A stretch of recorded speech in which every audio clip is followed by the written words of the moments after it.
Listen for free online at wolves.co.uk or on the move anywhere in the world via the Wolves app. Neves brings it down on the volley. Oh, you must be kidding me! Ruben Neves has just struck a sensational goal. Oh, it's heard in. It's the underdog Donker who arrives. Oh, the brilliant Belgian in the right place at the right time. Calls it all. That's unbelievable. Jean Martinho has whipped it into the far top corner. Can you believe this?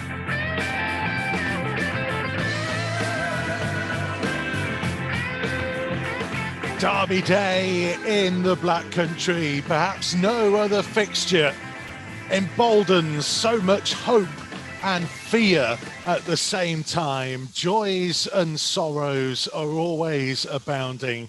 Let's hope there is plenty of joy across the next couple of hours here at the Hawthorns. I'm Mikey Burrows and welcome to Wolves TV Matchday Live Extra on Derby Day, the 162nd time that West Bromwich Albion and Wolverhampton Wanderers have faced off, and a man who has seen at least 157 of those is alongside me as ever, the Hall of Famer Andy Thompson, and also joining us from home in the dry and the warm, which we cannot say about the Hawthorns right now, is the former Wolves remaining defender Claire Hegman and the former Wolves captain Sam Ricketts. Hello to you all.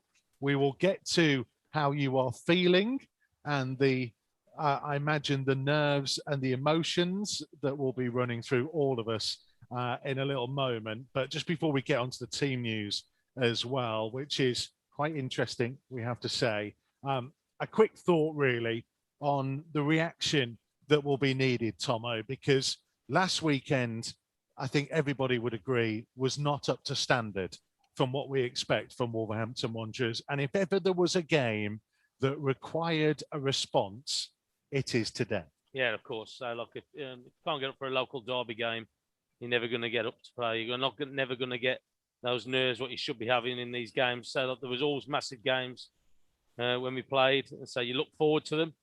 But as we all know, say form goes out the window. We know where West Brom are in the league. We know where we are. But on the back of last week, they've just got to go out there today and just take the game to West Brom. Because I'll tell you what, West Brom are still fighting for their lives. There's still mathematical chance of them staying up. But we've just got to go out there and play. So that last week, and the fans would be disappointed with the manner that we lost. And I can't afford to do that today. Sam, what's it like in that kind of group? I imagine they would have gone in, maybe had to sit down and watch it back and be shown where they went wrong and then put it out of their minds. Yeah, I'm sure they would have been gone over it. First of all, as an individual after a game, you'd always reflect on your own performances. Any top player does that, and Wolves are full of good characters and good players. So first of all, you reflect on it, and then you dread coming in on the next training days. You know you're going to get dragged into a meeting to go through certain elements of the game, or depends how unhappy the manager is. The manager will make you watch all of it, or the first half or second half, whichever it is. And just going off Tomo there, the one thing that can't happen today is they can't get, for want of a better word, beat up. They've got to compete better than they did last week. It's a local derby. West Brom would have watched the game. There are elements today. West Brom are going to be different shape, but elements that will still ask Wolves the same questions of what Burnley did last week, and Wolves didn't have the answers. I'd like to think today that we will have. Because, Claire, there is that element, isn't there? That the stat came out after the game as to just the difference in how much Burnley's players had run further than Wolves players. From a player's perspective and the fans' perspective that you bring to this discussion, there is an element, isn't there, whereby fans can accept people making mistakes. They can't accept players not being seen. We're not saying they weren't giving everything they had, but not being seen to give everything they had. Yeah, massively. I think it's all about work rate, isn't it? And there just didn't seem to be that desire that we do normally see from the boys. So I think fans very much will want to see tonight a really battling performance and playing for the shirt and getting back to the way that we know that Wolves can play. Well, let's have a look at the lineup that has been selected today. It is interesting to say the least. We are not going to predict what this formation is. So that is the starting 11 that Wolves have gone with, Tomo. Rui Patricio, we know, will be in goal. That's the easy part. What they do from here on in, and it may well be a back four. It could be a back five still, but it may well be a back four. What does that lineup say to you, Tomo, about the way Wolves are going to go about this? Well, so I just think that I say you got Ant Nouri, you're going to play fullback Semedo. As you touched on there, you say he's brought in Owen.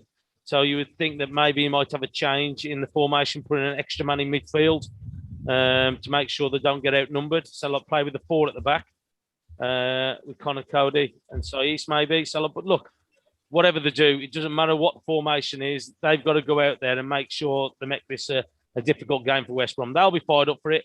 Sam Allardyce being a local lad as well from around the area, he knows what it means. He knows what the derby is all about, and you just can't afford these games. And again, it's about the fans. The fans want to see the efforts and making sure that they battle for absolutely everything. Because so like that's what you've got to do. And I know the weather's not great, but I'll tell you what, it'll make the occasion a little bit special with the conditions that we got. Claire, what's your reaction when you see that 11 that's been selected today?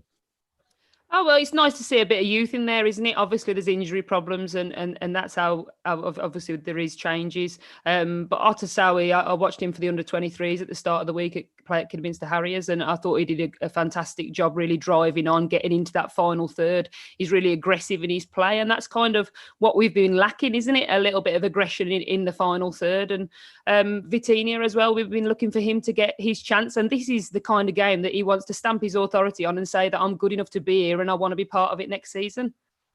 Sam, you've obviously worked in the academy over the last couple of years. I'm not sure how much you'll have had a close contact with Owen Otasowie. What will he be feeling, do you think, coming into this? Because he's only played 4 minutes of first team football in 2021 and he is in to start now.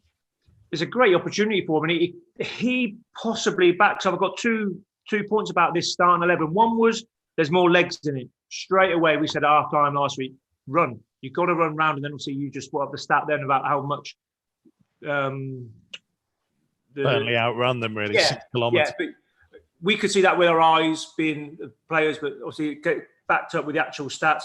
Now Silva's a runner, and Owen is a runner. He's an athlete. He's an American, big, strong, still lean, so he's not heavy, but he can cover the ground, and he's a powerful runner. So he brings that athleticism to the team to get up and down. A bit of a Dendoncker. We always talk about Dendoncker, how he managed to make the box on the odd occasion.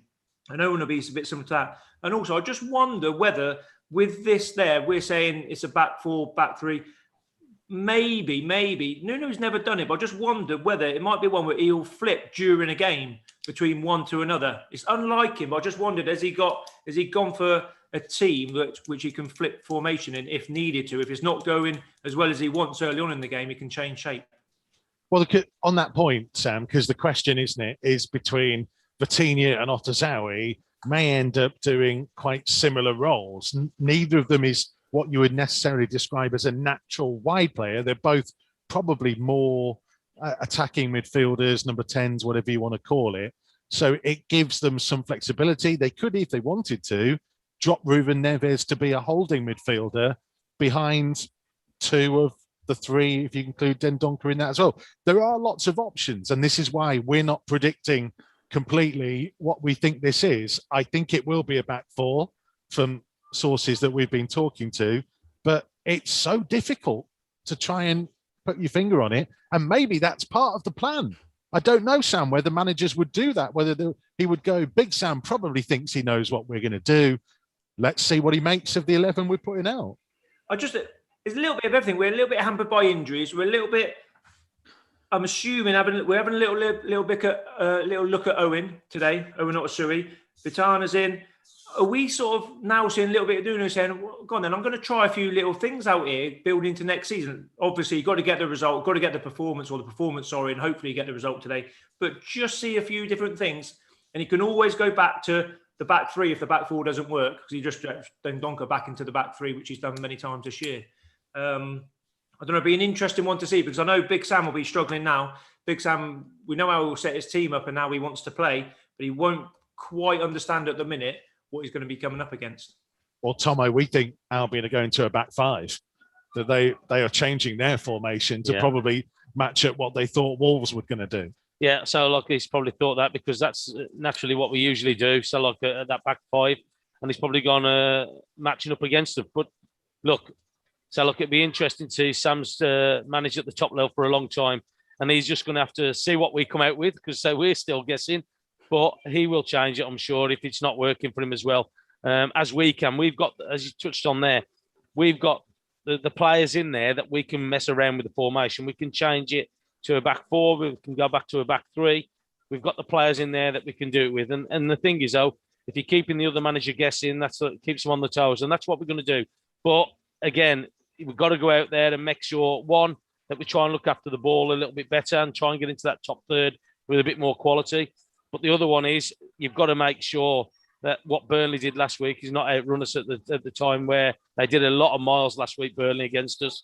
And look, and again, we've spoke about it. We know that the try for every game, Wolves, but I think it was just the manner that we got the defeat last week against Burnley. Okay, this is for all three of you. And Claire, you can go first on this. And then the rest of you, feel free to jump in.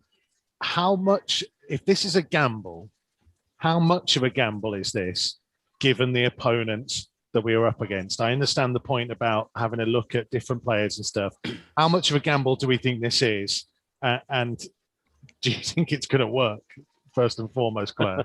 Well, it'd be interesting, won't it? I think a lot of fans have been asking for Fabio Silva to start from the off, and he doesn't have a lot of experience, but he has showed us a lot of fight and determination when he's come on. So this is his big opportunity and chance to show that he should probably be starting ahead of Jose. So, I mean, we'll see. I think it is a gamble in some respects, but I think also probably the fans wanted to see a little bit of a mix-up. It's difficult, isn't it, to keep the same team from last week? It looks like there's injuries as well that have impinged on it. So I think for Nuno, it's a real, I suppose it is a little bit of a gamble, but there is people that we can change. Like the boys just said, we've got a lot of flexibility in terms of switching it between a back three to go five at the back or go four at the back as well. So, and there's a few subs in there. You've got Corbino on the bench as well, who could come on and have an impact. Podence's there. And I really thought he probably owes us a performance somewhere along the line. So I thought he really would start tonight, but let's see what happens and let him go and attack it and go and make the game difficult for Albion from the off.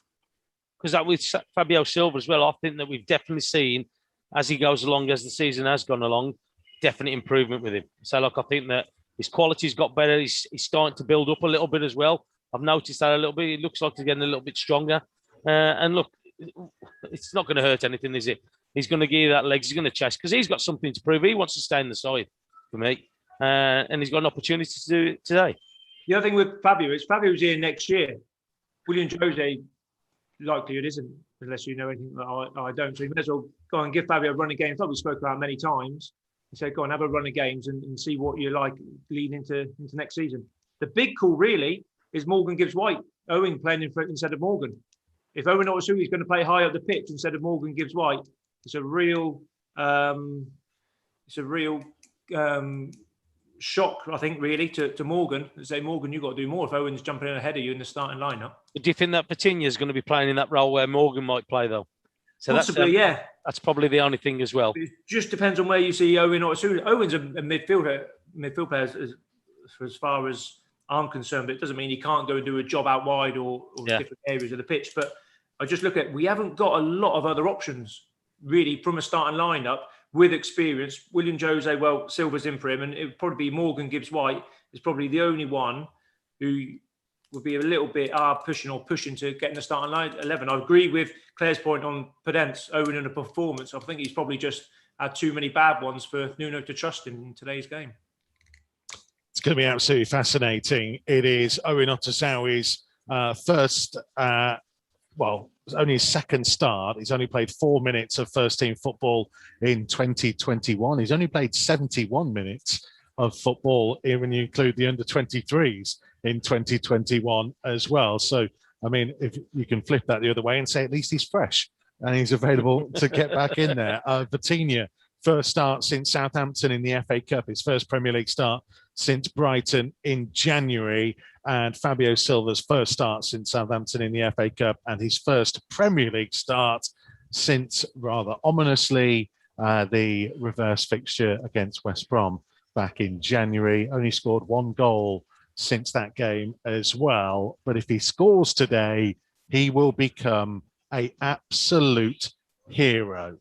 And there is a place waiting for someone to become a cult hero at Wolverhampton Wanderers. We are going to be joined now by a man who very much fills that category, and he probably fills Andy Thompson with a little bit of dread as well. The former Wolves man, John de Wolf, is about to join us here on Wolves TV Matchday Live Extra. If we talk about derby matches being matches where you need big characters to step up and perform, Tomo, there were probably fewer bigger characters in that squad that already had a couple, to be fair, but fewer bigger than Big John. No, so John was a big presence in the club when he come across. He was a great player. He was a great personality in the dressing room. He was great to have around, but he was a great player as well. So he did really well for Wolves when he come to the club. But yeah, talk about people having presence about them. He's definitely one of those. And there we are. We can see him. Welcome to Matchday Live Extra, John de Wolf. How are you? I'm fine, thank you. How are you, You? Hi, Andy. I don't see you. I heard only your voice. John, we're just talking about the need to have big characters on Derby Day. You'd have loved this kind of fixture. Yeah, of course. That's the live where you live for the derbies. Is a big game for the Wolves. I don't know if I come there and I heard about from the supporters how big the match is, and that's wonderful. Is there something within you? Can you coach it to enjoy these kind of occasions, or is it just naturally in you that there's a part of you that loves this kind of occasion? Yeah, I speak for myself, but I love the big games, and Wolves, West Brom, Wolves, Birmingham, Wolves, Aston Villa. They are the big games also for the supports, and that's the big games. And I love the big games when I play the big games. How bigger the game, how better I play, or not, Andy. Of course, John. I'm not going to disagree with you, mate. But you love the big games, though, John. So that was one of the biggest things that we noticed when you come to the club, with the things that were going on with the club, with the rise of the club. That the big games are one thing that they brought you in for. Yes, and there's always also the feeling what they get me back, the players and the coach and the supports, and that is always in my career. I know it's nice that you are a famous football player, but with long hair, earrings, beard, blue eyes. But I remember it all, mate. I remember it all. No, but I want to say the most important is on the pitch. If you play well, you must play well. Then make the difference between a normal player with short hair and brown eyes, and it doesn't matter. But I think always the most important for myself was you're very popular, but the popular is on the game. You must play very well and very good. Then you're popular. Not only popular that. What I said from the long hair and the beard and the blue eyes.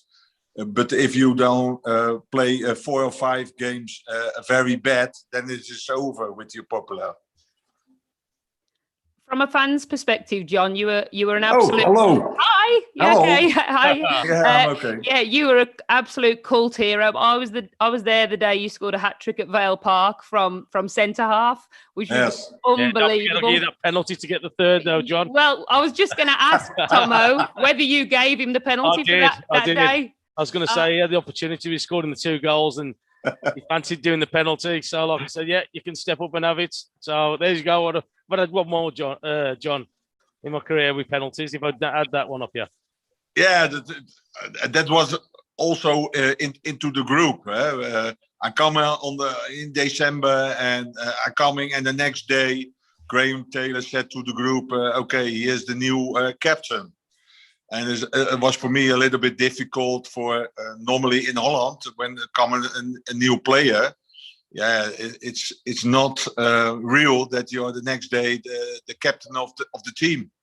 And in the week before we played the Port Vale game, Graham Taylor come to me and asked me, Peter Shirtliff, was it Peter, Andy? Yeah, it was Peter. Yeah. He was coming back, and in England is also the respect when the captain come back. He is the captain again, and I tell to Graham Taylor, it's for me not a problem with the band or without the band. I'm the same player, and that was nice that I play and I scored 3 times. It's the only thing when I play and score a hat trick, and the only bad thing is 3 days or late is the bad injury. And I'm always thinking, and not also at that moment, if I'm not injured, maybe we are in that year we had the promotion. Yeah. John, I like the way that Tomo's clearly trying to claim that he let you take the penalties rather than he looked. Well, you know what you do? You say, yes, yeah, John, you can have it, before he say, I want the ball. So I said, I pick up the ball and nobody asked me for give the ball away. It was a great time. I love the boys. I love the team. I always had, I think now, 18 months ago, I was back in Wolves, and I see also Andy and Steve Bully, and it's great to see them. It was a very, very good time. After too short, I come back. I was coming to England for to step up with the Wolves, and what I say, I had a bad injured, but the supports was wonderful. It's a little bit the same at Feyenoord. At Feyenoord Rotterdam, they are 55,000. By Wolves was 33 or 34, but the same crowd. They are standing behind the team, and if I come back, it's always a very great time. I love the club. I love the people. I love the supports. I love the players where I play with, and I also on the social media with new emblem sometimes. It was wonderful with the boys. They pick me up and they make it easier for me around everything, around the city, around the club, and that was wonderful. John, it's been 25 years since Wolves won here at the Hawthorns. 10 years since we won a derby game anywhere. We lost 4-0 last time out at home to Burnley. If you were the captain now in that dressing room, giving that rallying cry, what would you be saying? Yeah, it's a normal way. Before, I think also the captains now and the coaches said it's important for yourself, for the team, but the most important is for the supports. They go tomorrow to the work, and maybe other people work together with West Brom fans. And we have it also in Holland with Feyenoord and Ajax and Feyenoord, Sparta Rotterdam. That for the supporters it's so important that you win the derbies. And some supporters said always, it doesn't matter if you lose a couple of games, but the derbies you must win. We hope there is a win today. John, really appreciate your time. Thank you so much. I know you're very busy with the work that you do. Thank you for joining us on Matchday Live Extra and for allowing Tomo to maybe take a few penalties. Yeah, Tomo. Hopefully I see you quick next season when I visit a game. Yeah, let us know, mate. All right, babe. See you later. I love you, boy. See you later. All right. Thank you. Thank you, John. All the best tonight, boys. Thank you. Stay Good safe luck. and well. All Thank you. right. Bye-bye. John DeWolf here on Matchday Live Extra. We talk about characters. We talk about the kind of spirit that is needed. He was also, we shouldn't forget, a pretty decent defender as well. And Sam Ricketts, when we talk about defending in these type of matches, it is that element, isn't it, of standing up and being strong and just not allowing them to get past you. Yeah, you just don't want to be bullied, really. A little bit like last week, the Burnley game was a little bit too easy for them. The direct play into Wood, who's running the channels, is all a little bit too easy. You need to, games like today, raining like it is, like you're telling us it is there, is it going to be a pure football game, or is it going to be a little bit of blood and thunder? You know, and if it is a little bit of blood and thunder, which isn't the Wolves' way as such, but they need to be ready for that. And they need to, it starts with your centre half. They have to stand up and be counted. Otherwise, every time the ball goes forward and they win a flick on or they bring it down and play, the rest of the team has to all drop in. And you're forever demanding your centre halves to give you that foothold, to give you that base to play from. And that's what we need to do today with possibly Coates and Saiz being there, who aren't traditional centre halves, but obviously have stepped in and done very well in the last couple of years doing it. We said that basically every game now, as we approach the end of the season, we are going to look at kind of different positions and elements on the field. And all three of you have played as defenders in your careers. How do we assess where Wolves are in the defensive unit at the moment? Not just today, but kind of in general, and what might they need to address come the summertime? Tomo, I'll come to you first on this. Where are we as a defensive unit? I think we're still unsure about the centre-half positions. I think we need to definitely in the summer have a look in that department. I know we got Bolly and Connor Cody, who I know he's a midfield player, but he's got to decide what he wants to do, whether or not he wants to go with a back four or he's going to stick with the back three. So that's a big decision that he's got to make, whether or not the formation is going to change or what he wants to do. And if he does, then he's going to have to bring in some central defenders for me. Aitnuri and Semedo. So, look, would they be able to play with the back four? Say, John, you'd think that Johnny's going to come back in after his injury, but say, I know he's still going to miss the beginning of the season. So there's some big areas, but I think the two centre halves, he's going to have a look at that. And definitely the formation that he's going to have a look at as well. Tom and Claire, I think we're 2/3 there. I really like Bolly, although it feels like we've been without him all season. I like Bolly, he can play left or right. Codes in the middle, you just need the other one. As well as Saiz has done there, I would love like another Bolly, another presence who's good on the ball, won't get run physically, come and play on either side. And then for me, I think you're nearly done there, but I don't know what you think. Yeah, I'll just... sorry. Sorry, no, you go. Go on. I was just going to say, look, I think Bolly as well. So, look, I know last week he didn't have the best of games, but usually he's very stable there. I know he's not had much game time for one reason or another. But for me, definitely, so look, it's somewhere where we've got to address. I think it would be important that we've got to try and get a good centre-half in who's got a bit of pace, who can play. I know they're going to cost a lot of money, but we're in the Premier League, and that's what it's going to do. You're coming up against the world's best players, and you've got to get players that can compete against them. Yeah, I mean, I agree with both of you there. I think Bolly injury-free is a given for one of the three if they're playing a back three. Obviously, Cody reads the game so well. It just depends where we go. And the fact that we've had to keep chop and change due to injuries and the people that we've had available, I don't think that's helped. There's just been it's been chop and change way more than we ever have done. And we've been a team that doesn't change really. Yeah. We've played the same team, week in, week out where we could.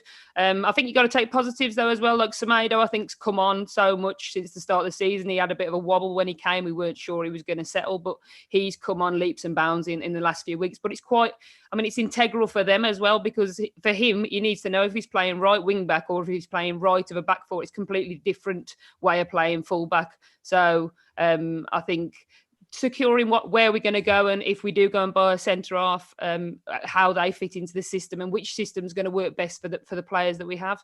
Sam, is there an element of the type of defender as well? Because we know we have people like Dendoncker, Saiz, Cody, who can operate in midfield as well. They're very tidy players. I was snooping on one of the fans forums this week, and there was a discussion on there about Ryan Bennett.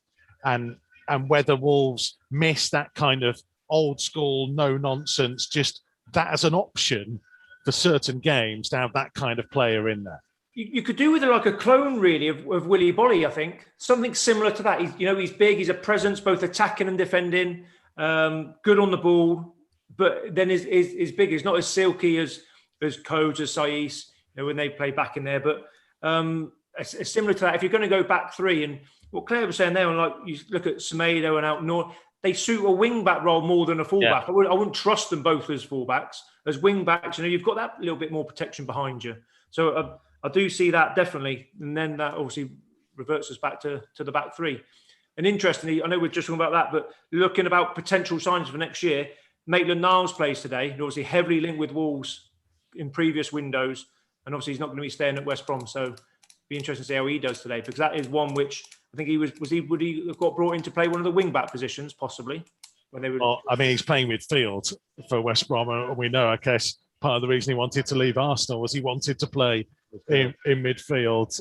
So that would be a very interesting discussion that they would have to have on that. We'll come back to this on another occasion before the end of the season, because we have a man waiting to talk to us now who was integral in Wolves' last win here at the Hawthorns, all the way back in September of 1996. It was so long ago that Tomo was still playing. That was how long it was. Tomo is so shocked that his screen has gone off. There he is. There you go. Unbelievable. But this man was the hero. Ewan Roberts, how are you, my friend? Hello, boys. How are we? Good, Ewan, how are you? All right, how are you, Tomo? How are you, mate? Mate? All right. So the beard's going on well, isn't it? Hey, it needs a trim, Tomo. It needs a trim. It's getting done on... I'm booked in for Friday. I've had a bit of a lockdown beard, obviously. But yeah, it's coming off on Friday. Mate, can you believe that your hat-trick was the last time Wolves won here? I can't, Mike, to be honest with you. Nearly 25 years. It's far too long. I think it's the last time Wolves did the double over the Baggies. I mean, it was a fantastic day, and Tom will tell you. We got what that game meant to everybody concerned with Wolverhampton Football Club. I'd played in a few derbies before. I'd played in the Leicester Coventry Leicester derby. But I think that is by far the biggest. And to get 3 goals after I'd had a slow start. I'd only scored once, and that was on the previous Tuesday. We'd sort of gone down to the Manor Ground, Oxford. I think we might have won 2-1. I scored my first goal in 8 games. It's been a slow start, but as Bully always did, he'd carried his partner with the goals that he'd scored. And for some reason, playing against West Brom always seemed to bring the best out of me. I'd always sort of done well against him, but never on this planet did I ever thought, when we went up the steps to pitch side at the Hawthorns, and then you see 6,000-7,000 Wolves fans all in their gold shirts behind that goal to the right, that I would get the hat trick, and to get the third in front of our own fans on the day, to put the game to bed, to be fair, to make it 4-1, it was a dream come true, I have to say. Because, I mean, Clay, you were too young to remember this match, obviously, as was I. These boys, they remember it like it was yesterday. But you become immortal, don't you, from a fan's point of view, when you do things like Ewan did. Yeah, I mean, unbelievable. And to be fair, I'd left school that year, which is a bit scary because I'm a lot older than you think, Mikey, obviously. But yeah, absolute hero, and quite interesting as well, Ewan, that you say about being a big derby compared to some of the ones that you've played in. How much of a difference do you think it makes with the fact there's no crowd in there to get the players going? Because, it's all about the atmosphere on days like this, isn't it? And they're just, there's nothing in the stadium, really.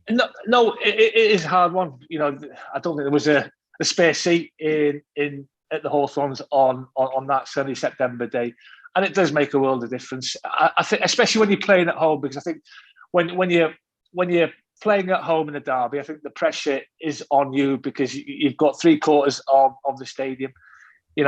expectation is high. But when you go away from home, even though you know what it means, you know what's at stake, you've only got that one part of the stadium. And for some reason, when I've played in derby games away from home, the away support always seems to make more of a noise for some reason, or whether the occasion, the size of the game gets to the home fans. And as I say, that day, it was unbelievable. I only scored 12 goals for the Wolves in the season that I was there. And there's a reason why I've put my gold sweatshirt on tonight, obviously. I noticed the colour, mate. I noticed the colour. There was only one colour I could wear, wasn't there? Hang on a minute. That's his Norwich yellow top on. Let's not have this. He wouldn't do that. Mikey, it's not canary yellow, mate. It's Wolves gold tonight. To score 12 goals in my time there, to get 4 against West Brom, and as I say, to do the double over them and to do it comfortably in that 96-97 season, it's something that Wolves fans always sort of remind me of. And as I say, it wasn't my most prolific time as a player at a club, but I think because of those 4 goals and because of the hat-trick at the Hawthorns, I think I'm the only ever Wolves player to have sort of done that. I've still got the ball somewhere. Didn't get the West Brom players to sign it. I only got the lads to sign it. I didn't really want any of their players to sign it, to be honest with you. It's something that I watch the goals. I won't say quite often, but I get reminded of the goals that I scored. And honestly, it's as like if it happened yesterday. It really is, even though it's coming up to 25 years, as I said. Big Ewan, on a day like today, derby, if I'm a defender playing against you, I'll be thinking first header, first tackle, I want to leave a little bit on you here. Do you think like that as a forward? Are you bothered? Are you thinking, here's another idiot defender just trying to let him kick me and I'll score in a minute? Sam, I've got to be honest, mate. I've got to be honest here, right? I was one of these players that, people might have different opinions on me, but I would always have to be hurt before I would hurt anybody, if that makes sense. I'd always have to have a centre-half come through me or catch me late, and then I would I'm a typical ginger. Once the temper goes, that is it. Anything goes. I'd always have to be hurt or be fouled badly before I sort of lost my temper, lost my rag, if you like. But I mean, these games, you go into them. You can't, as a player, you can't really enjoy them until you've got the result. The build up, the week's build up to the game is horrible. There's no way you can go without someone talking to you about the game on Saturday or Sunday, whenever it is. What it means to the fans. That what it means to Wolverhampton as a town, and it's not enjoyable. They're not enjoyable to play in until you get that final result, and then you can sort of relax and go and get drunk. That's kind of echo what you're saying. So look, it was always the build-up to it. Was the pressure part about it, playing the actual game. Okay, you want the right result, but you've got to go out in there and perform. And I know you were a big presence up front when you played for us as well, and you was always like a focal point for us. And it showed it when you actually played here, didn't you? When you've got the 3 goals, you led the line brilliantly. I know I'm saying this to you, but you led the line brilliantly on that day. And that's the kind of thing that you got to do in the games. To be fair, though, Tomo, when you got Bully up there with you, I mean, it just, as a centre forward playing up front with Bully, it just takes so much pressure off you. Because as I say to you, I had a slow start, just 1 goal in the opening 8 games. But Bully was, knocking them in left, right, and centre. We were in the top 2, top 3, I think, when we went down to the Hawthorns. So even though I'd had a slow start, goal scoring wise, I think the performances had been quite good, and that's one thing I will always thank the Wolves fans for, because a slow start, the club had paid a lot of money for me. 1 goal in 8. Not once did they get on my back. Not once did I get any stick. Not once in those opening 8 games did I hear things that were being said about me. They stuck with me. They supported me, and I hope I sort of paid a little bit back with those 3 goals at the Hawthorns on the 15th of September 1996. I still remember the day. I told you, mate. I told you, you will always be immortal. We've got to go because the players are about to come out. Ewan, thank you so much for joining us. I mean this in the nicest possible way, but I hope in the next 2 hours you're not the last man to totally agree. Win here. Totally agree. Thank you, mate. We will see you very soon. Thank you. Ewan Roberts, what an absolute legend. I'm not going to ask you for predictions because this game is unpredictable on a derby day, and even more so with the way this one has been set up. So thank you very much, Sam Ricketts and Claire Hakeman. We will see you at half time. Tomo, there is more to come in just one moment. And please, please, please end that 25-year wait. Kickoff's coming next.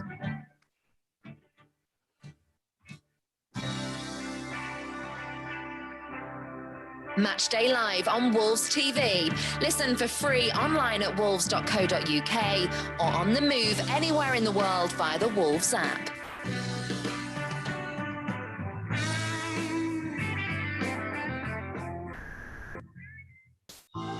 We can't welcome you to the Wolves megastore at the moment, but our online store is available 24/7. Visit shop.wolves.co.uk for huge savings on replica kits, training wear and exclusive Wolves clothing ranges.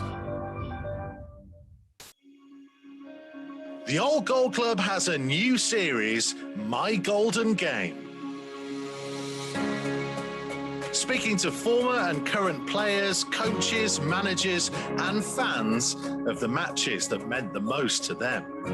It's a club who I have in my heart, and I always keep following it. I've been back to Molineux on a few occasions, and I never got a good reception, and that hurt me a little bit. Not that I thought I deserved better, but maybe because of those 2 games against West Brom, where I scored 4 goals in 2 appearances.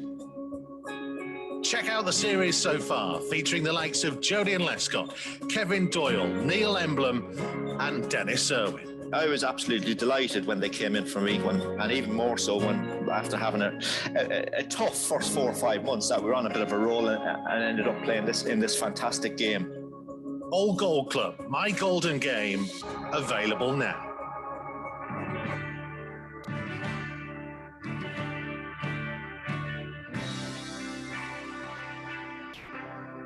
Matchday Live on Wolves TV. Listen for free online at wolves.co.uk or on the move anywhere in the world via the Wolves app.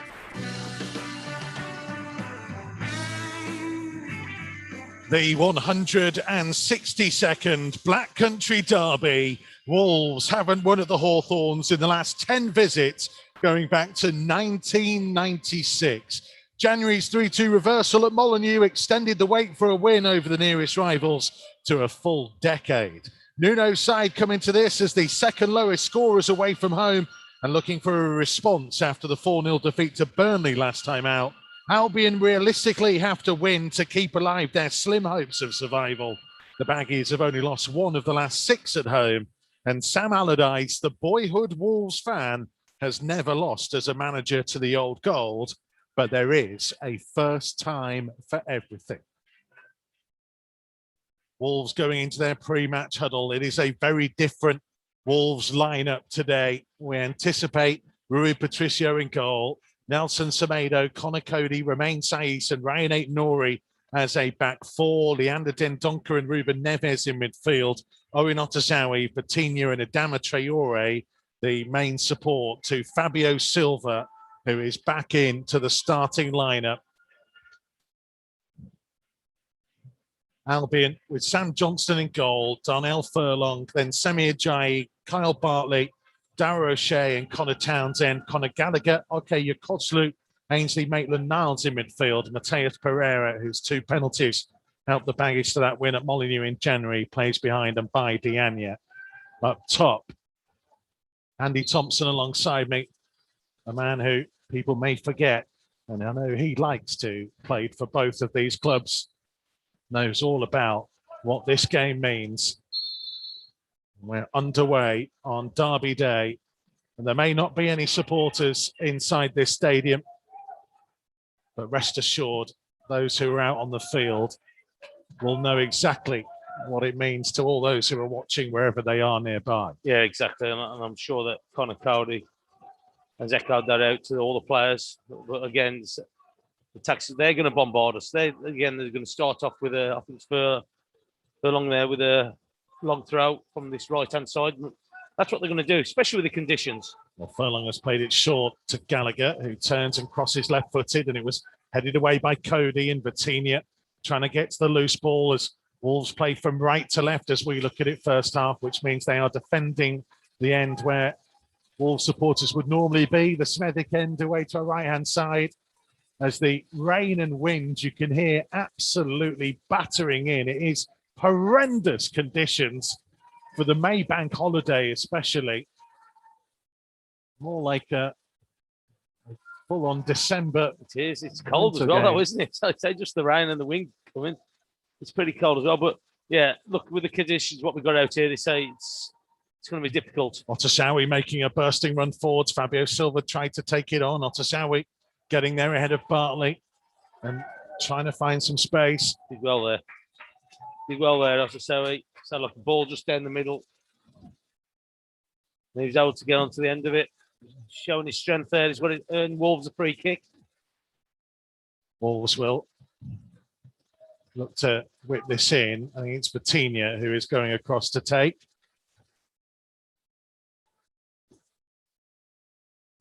The Wolves attacking the Birmingham Road end, and I'm too nervous, Tomo. I'm going to stand up to commentate. Vitinha from the right-hand side. Fabio Silva, Saiz, Dendonka, Otasowie, Traore, all in amongst it. Vitinha's delivery.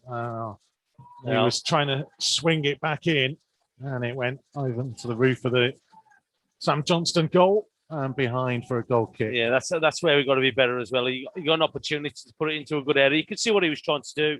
He's trying to put a lot of pace on it. He's trying to whip it in. But you've got to try and put the pressure on West Bromwich Albion. You've got to try and put them on their back foot and basically just let them off a little bit. He's giving the advantage again to them taking it. But as many times as you get a chance, you've got to try and put the pressure on them. Diania just intercepted by Saiz, and Neves clearing it up towards Traore, who is trying to get round the outside of Semi Ajayi.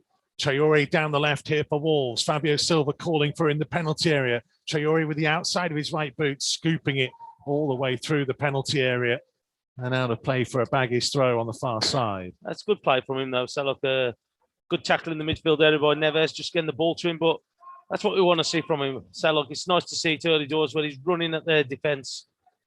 Because for me, he didn't do that enough last week. And I just think that he's one of the things that we can use. He's one of the weapons that we can use to cause a problem for West Brom this afternoon. Semedo winning it in the air. It's launched forwards. Nouri trying to poke it back out to the Wolves right, but took a little deflection on its way. It will be a Wolves throw midway inside the Albion half. We are in the gantry at the top of the Halfords Lane stand. The east stand on the far side. TV cameras are not far away from us to our left. The Wolves with Owen Otasowie, who has started on this right-hand side as we thought he might do. Trying to skip through. Wanted a free kick, didn't get it. And he's been slow to get to his feet. Yeah, it looked like he got caught there, didn't it? So the way that he went down, but referee was pretty close, didn't give anything. His only other Premier League start was the defeat away at Burnley. Since then, he came on as a late sub against Spurs. And then very late substitute appearances against Brighton and Man City. Here's Ruben Neves carrying the ball forwards, and Fabio Silva had made a run ahead of him, and Neves trying to strike it from distance low and was kept in from going out of play for a goal kick by Sam Johnston. Yeah, just armed up for him, didn't he? But he needed options in front of him. Otasowie just tried to push up with him there, but he decided to take it on himself. But just before that, we just lost it in midfield. He did really well, Neves, just to win it back. And again, it's just trying to get rid of those unforced errors a little bit for me. Long ball forwards looking for Diania again, intercepted by Cody. Cody will now find Ryan Aitnuri to his left-hand side. Infield to Dendonka. Now with Vitinha. Turning and finding Cody. Cody looking to knock one through for the run of Semedo, and Semedo is quick, and he is going to get to this and keep it in by the byline, and Fabio Silva waits, and Semedo using support here from Otazawi. Infield towards Neves, sold it a bit short, and Neves caught Conor Gallagher, and it will be a West Brom free kick. That's where I'm just watching Semedo run there into the corner. He did brilliant to get onto it. Silva's got to be sprinting for me to get in the box. So look, he needs to be getting there because Semedo, he could have played, if he got in there and sprinted to get past the defenders, try and get past them, he can put that in first time. He's had to check back and we've had to try and recycle the ball. But Silva's just got to get onto it, sprint into that box. Here come West Brom down their left-hand side. And Shea finding Townsend. Semedo at his back, and it came off Nelson Semedo. It will be an Albion throw. Wolves in those famous old gold shirts with the black sleeves, black shorts and gold socks. West Brom in their blue and white striped shirts, white shorts and blue socks as Pereira tries to nod it back here to Gallagher with Vitinha snapping away at him. Back into his own half to Ajayi. Looping header. Albion back on level terms at Molineux. He's playing a midfield role that day. There's Townsend on the left-hand side for the Baggies. Cross deflects off Semedo, and it came through to, well, Pereira and Furlong got in each other's way. Yeah, it did us a favour, I think. Yeah. I think it did us a favour there because they were clear, wouldn't they? Well, both of them wanted it, and I think Pereira wiped out Furlong. Yeah. I'm the only one who's got a screen to be able to watch it. I think Furlong had already messed up his effort anyway. It's Fabio Silva couldn't keep the ball in on the right-hand side for Wolves. But just in this opening 7 minutes, you can see what West Brom are trying to do. They're trying to hit that diagonal ball early, trying to pick out the centre forward. But again, it's going to be difficult for them with the wind swirling. It's got to be quality, and already Wolves have just picked it up. Albion coming forwards again, and it nearly came through to Pereira. Wolves just about got it clear. Well, I'll tell you what, it's a good job he missed it. Because it sounded like if he hadn't, it sounded like he was in. Furlong infield to Mateus Pereira. Vitinha was tracking him. The rain just easing off ever so slightly. It is still going as Otazawi and Vitinha win possession back and look to drive over halfway. And again, Otazawi looked like he had his feet taken away from him in the centre circle. And Paul Tierney just simply played on, and Albion are playing on, although they won't. Stop now as the offside. I'd like to see that one again. I know you'll have to let us know because we haven't got the replay screen, but I don't understand why he's gone down if he hasn't been caught. He had a really impressive hour or so for the under-23s last Monday that Claire Hakeman mentioned in our pre-game show, where he had 3 opportunities to score, Tomo. A couple of them, one was a header, the other 2 were going through on goal. One, he tried to kind of scoop over the keeper and it hit the keeper's face. But he very much showed that he can carry the ball forwards and already showing potential to do that. Yeah, he's a powerful runner with the ball and off the ball as well, isn't he? Seen that a couple of times earlier on in this game. Townsend down the left-hand side, back in field. Albion will try and manoeuvre the play out to the right-hand side to Furlong. Aitnuri is with him down by the right-hand corner flag, and he blocks the cross at the expense of a corner. I was just looking at Fabio Silva a moment ago. Tomo's curls, I think, struggling in the rain. Now those pouring down all the way through. Everybody back to defend this set piece. Well, they're sending all the lads up from the back as well, aren't they? So this is where we've got to make sure that we're picking up. Delivered in, left-footed by Pereira, and Patricio claimed it. With the conditions and so the way that it is, that's brilliant goalkeeping from him. Good catch. Loads of people around him as well.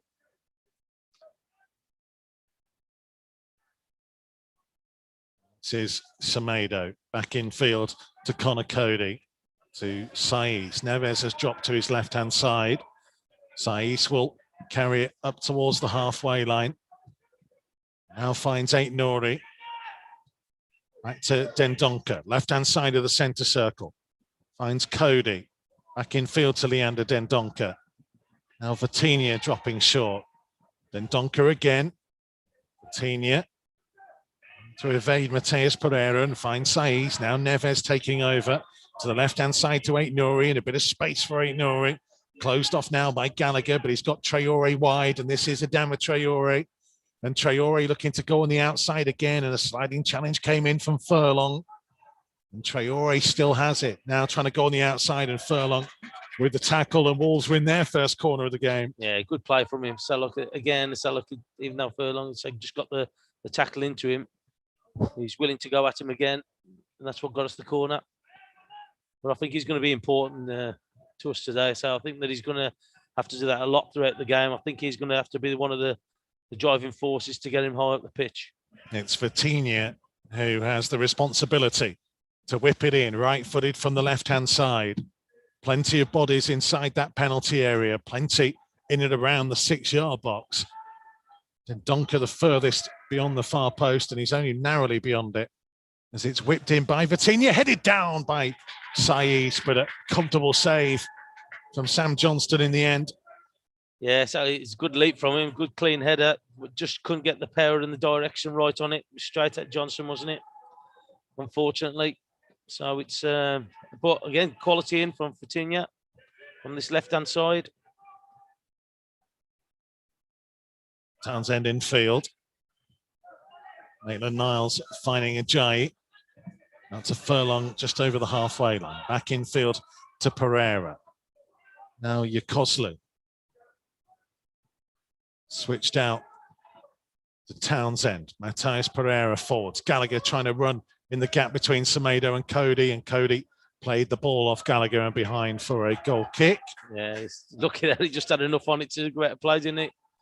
Just tried to play it to Semedo, Connor Cody, rebounded off Gallagher's legs and just come back to him. 12 minutes have been played of the derby. I've been here for a proper derby, shall we say, when the fans are in. Jamie O'Hara strike into the top corner, and the noise that was lifted off that end where Rui Patricio is stood in front of. Now Diagne, flag has stayed down from Pereira's pass into the penalty area, trying to cut back here, and well recovered by Nelson Semedo. Diagne still has it though. Lifted in field. Furlong on his left foot, striking low and wide of the left-hand upright of Rui Patricio. Is that offside? I think he was on. Was he on? Okay. I think he was on from almost a perfect view from where I am, a bit further along than Tomo. I know you said about Semedo, but I thought Saiz did brilliant there. He was showing him to the side that he didn't want to go. He wanted to always come back onto his right foot, but he didn't just give him any chance to do that. I think Saiz defended against him really well. Yeah, it was just a toe poke on by Pereira, and pretty sure he was onside. If it helps you, Tomo, there's a giant TV that looks like the one from your living room down the bottom there, showing the game for the people in the bottom tier. So it's probably a bit smaller than the one that's in your living room. Got your own cinema screen, haven't you? No. Semedo's clearance forwards blocked. Cody will play it in field to Patricio with his left foot, just lifting it as far as he could. And the ball will bounce harmlessly out of play for a Wolves throw, 10 yards short of the halfway line. I'll tell you what, he did well there, Patricio. Again, the ball rolled back to him. It was on his other side, but he's able to get his left foot around it.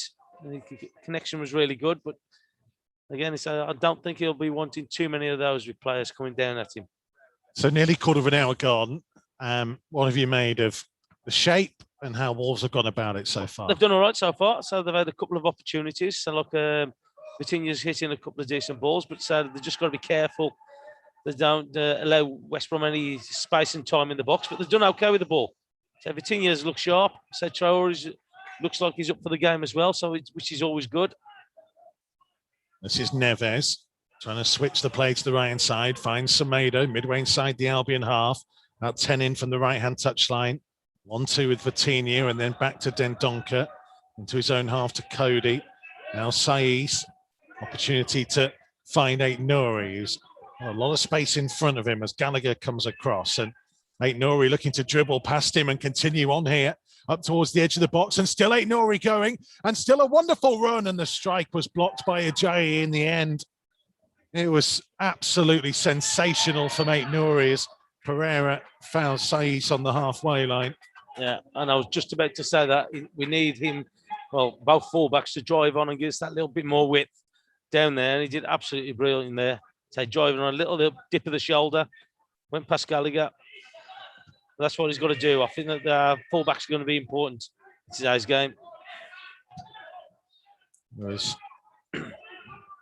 so unfortunate that he couldn't just quite get that strike away. He just didn't open up for him, did he? He did just great play, but it just didn't open up for him what he wanted.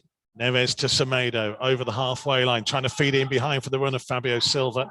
Bartley just recovered in time to poke it back to the keeper. Clever chest down by Dendoncker finds Neves, and Wolves are growing into this. And maybe momentum and tempo is with them at the moment. Otazawi looking to cut back in field, a 1-2 with Vitinha. And then maybe overcooked the pass to Ruben Neves. Came a little bit too obvious, and it allowed Albion to slide back in and win possession again.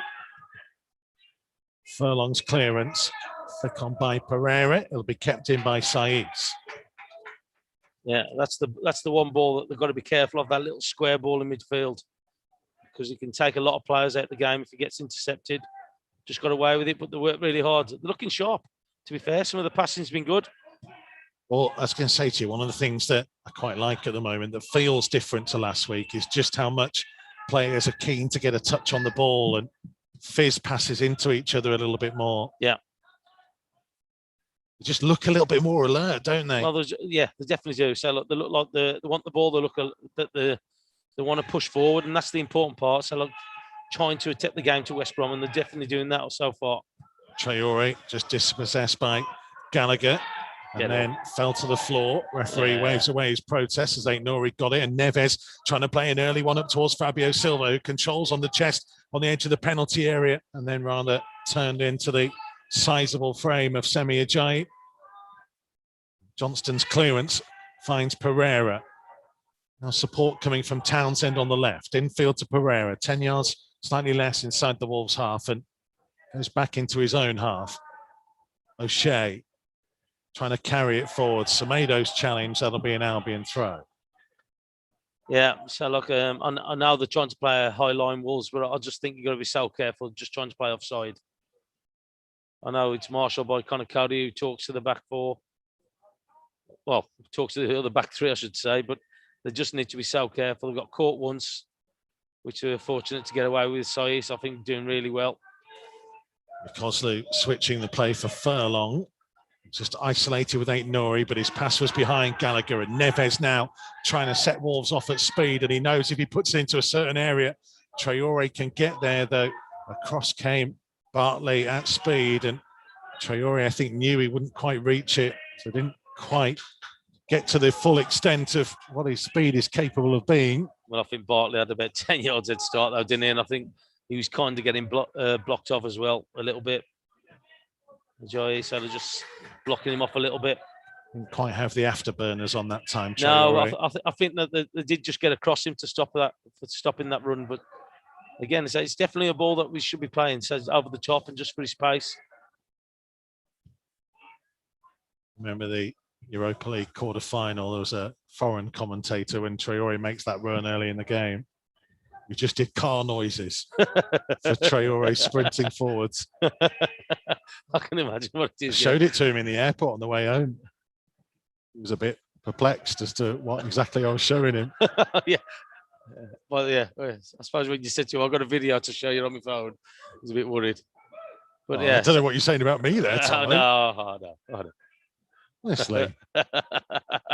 By the way, it has been noted by a few people, Tomo, that John de Wolf said he loved you, and you just said thank you. You didn't tell John that you loved him back. Oh, I love John. He's a great player. Well, you're saying it now, but you didn't say it to him there. I'll tell you what, I should have even said he didn't have much bling on as he usually did. So I was surprised how much he never had on. I think he might be a bit hurt. You might need to message him. Oh, now Interesting free kick given for Albion. Just about 30 yards out or so. Just an appeal for handball against Nelson Semedo. Seem a great deal in it. Paul Tierney clearly saw enough.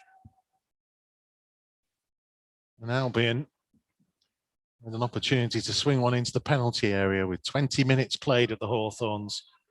Again, these kind of areas are going to be a test for Wolves. Again, they have to stay strong. They need to make sure the line, timing of the runs.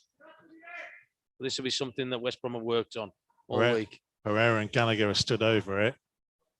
Bartley, Yokoslu, Ajayi, Dianya, O'Shea are all forwards. The referee's seen something he didn't like, and I think it involves Owen Otazawi and by Dianya. Two of them getting a little bit too cozy just inside the Wolves penalty area. Wolves trying to hold that line. Lots of bodies in a very short space. Gallagher runs over it. The left foot of Pereira to swing it in, and Traore, I think, did really well with Ajayi coming around the back post, and last touch was off the Albion man. Well, I'll tell you what, he got left with him, didn't he? Ajayi just coming across, but I think you touched on it there. I think the presence of Traore just put him off. But again, they're important areas that we've got to try and stop giving Albion. We've got quality to put in there, and they send all the lads up from the back. And with those combinations, it's going to be a problem. Just got to try and limit them. Yeah, he got up high, Ajayi, but I think he was more concerned with climbing on Traore than he was in getting a proper connection with that header. 22 minutes played. Albion 0, Wolves 0. And it's Albion driving forwards through Maitland-Niles, and he continues onto the edge of the box and then blocked off by Saiss, and Dendoncker finding Traore, and now Wolves turn to try and hit on the counter, but Traore turned the wrong way.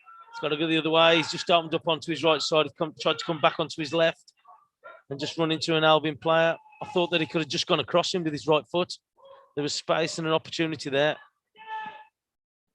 Johnston with an awkward lifted ball forwards that Traore can get to first. Finds Aït-Nouri. Good ball infield to find Cody, just short of the base of the centre circle. Vitinha dropping short, 15 yards in front of him, and he's on the turn. Such a busy player, Vitinha. I do like him. Yeah, I do as well. So he looks good on the ball, doesn't he? But he's somebody who always wants the ball. That's the thing I like about him. Traore trying to go on the outside and pulling a low one back, and it's Otazawi to strike it. Oh, no, it's not Big deflection, sends it towards the corner flag, but it's not gone out. Aït-Nouri's kept it in. And Aït-Nouri trying to battle and still has the ball here, and now takes a tumble, and Paul Tierney looked and just moved away as Saiss got to the clearance first. Yeah, he did well, Otazawi. So his left foot, big deflection, wasn't it? Thought he was going to have for a corner, but it took that much of a deflection. He come back into the pitch. Vitinha now finding Semedo on the right-hand side. Down the line, looking for the run of Otazawi. Back to Semedo. Infield to Dendoncker, middle of the Albion half. Now infield again to Neves. Wide to Otazawi. Otazawi up against Townsend.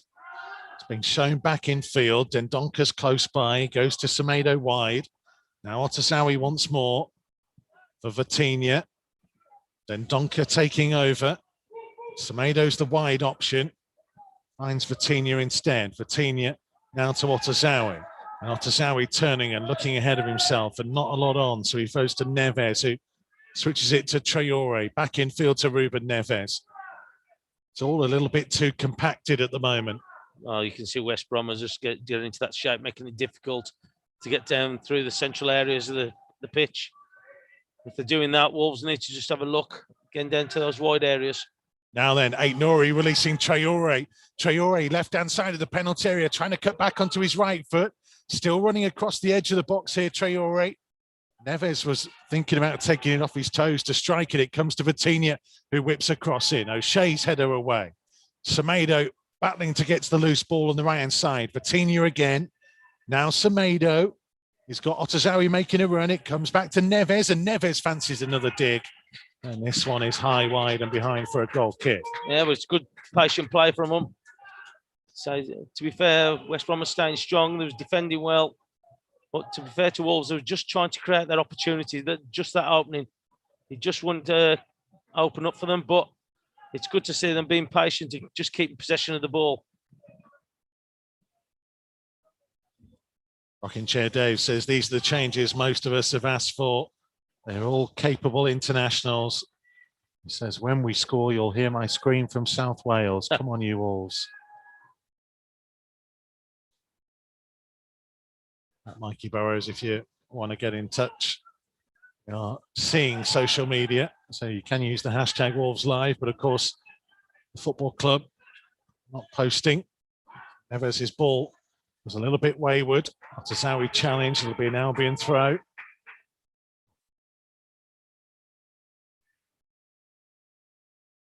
Albion nil, Wolves nil. 26 minutes played. The rain is still falling. They've been sharp in possession, though, haven't they, Wolves? So they've passed the ball really well so far in this first 26 minutes. Just got to try and just create that opportunities a little bit more, though, aren't they, in that top third? But at least they're asking a few questions to West Brom. It's Otazawi lifting one forwards and Fabio Silva to try and chase. Bartley there ahead of him, but Fabio Silva forcing him back towards the corner flag. Infield to Ajayi and cleared out of play for a Wolves throw. Good pressure, good pressure. Wolves 61% possession so far and 5 shots to 3. Yeah, they've done well. They've done well so far. Just got to maintain it now. Keep taking the game to West Brom. One of those shots on target, 2 off and 2 blocked. That's the difference. Here's Neves. Mainly his efforts that have been off target, in fairness. Shooting from distance, but it's nice to see him doing that. Yeah, look, I'd rather him be having the shots than not at all. So, look, hopefully he'll find his range sooner rather than later. But, yeah, so that's what you want to see from your players. There's Vitinha, first the loose ball inside the Albion half. Semedo turning back in field, finding Neves inside the centre circle. To his left-hand side to Aït-Nouri. Space for Aït-Nouri again. A little bit of trickery and then striking it low and a comfortable save from Sam Johnston. Well, first of all, he just went to fight to go one way, missed the ball. But he's fortunate that Gallagher tried to read the dummy and it just went past him. So, but he dummying it, which is... Well, I think he went to it, he missed it. Gallagher thought he'd read it. Then he stumbled and he just fell back into his path. Quite remarkable. Ryan Aït-Nouri. But he's looked positive, hasn't he? Yeah. Aït-Nouri. So there's 2 or 3 times now he's been driving forward. Cody challenging with Diania on the halfway line. Nothing given. Neves, who is in this position whereby if there is to be less of João Moutinho in times to come for Wolves, really needs to be that main man and lead this team, you feel. Traore finding Vitinha. Vitinha, oh, it was almost a very clever ball through to Fabio Silva. It was. I'll tell you what, it was. I thought it was getting to him for a second, but it's the West Brom player was able just to get to it, but it's a good spot from him. Semedo for Otazawi on the right-hand side. 29 minutes played at the Hawthorns. Saiss under pressure from Gallagher goes back to Patricio. Now remains Saiss once more. Need to lift it forwards for the run of Fabio Silva. Intercepted by Ajayi. Traore battling away with Furlong, and here comes Vitinha. Vitinha midway inside the half, away from Maitland-Niles and trying to thread it on for the run of Fabio Silva, and Ajayi had read it, but here comes Semedo, and it's Semedo to strike it and tipped over the crossbar by Johnston. What a moment.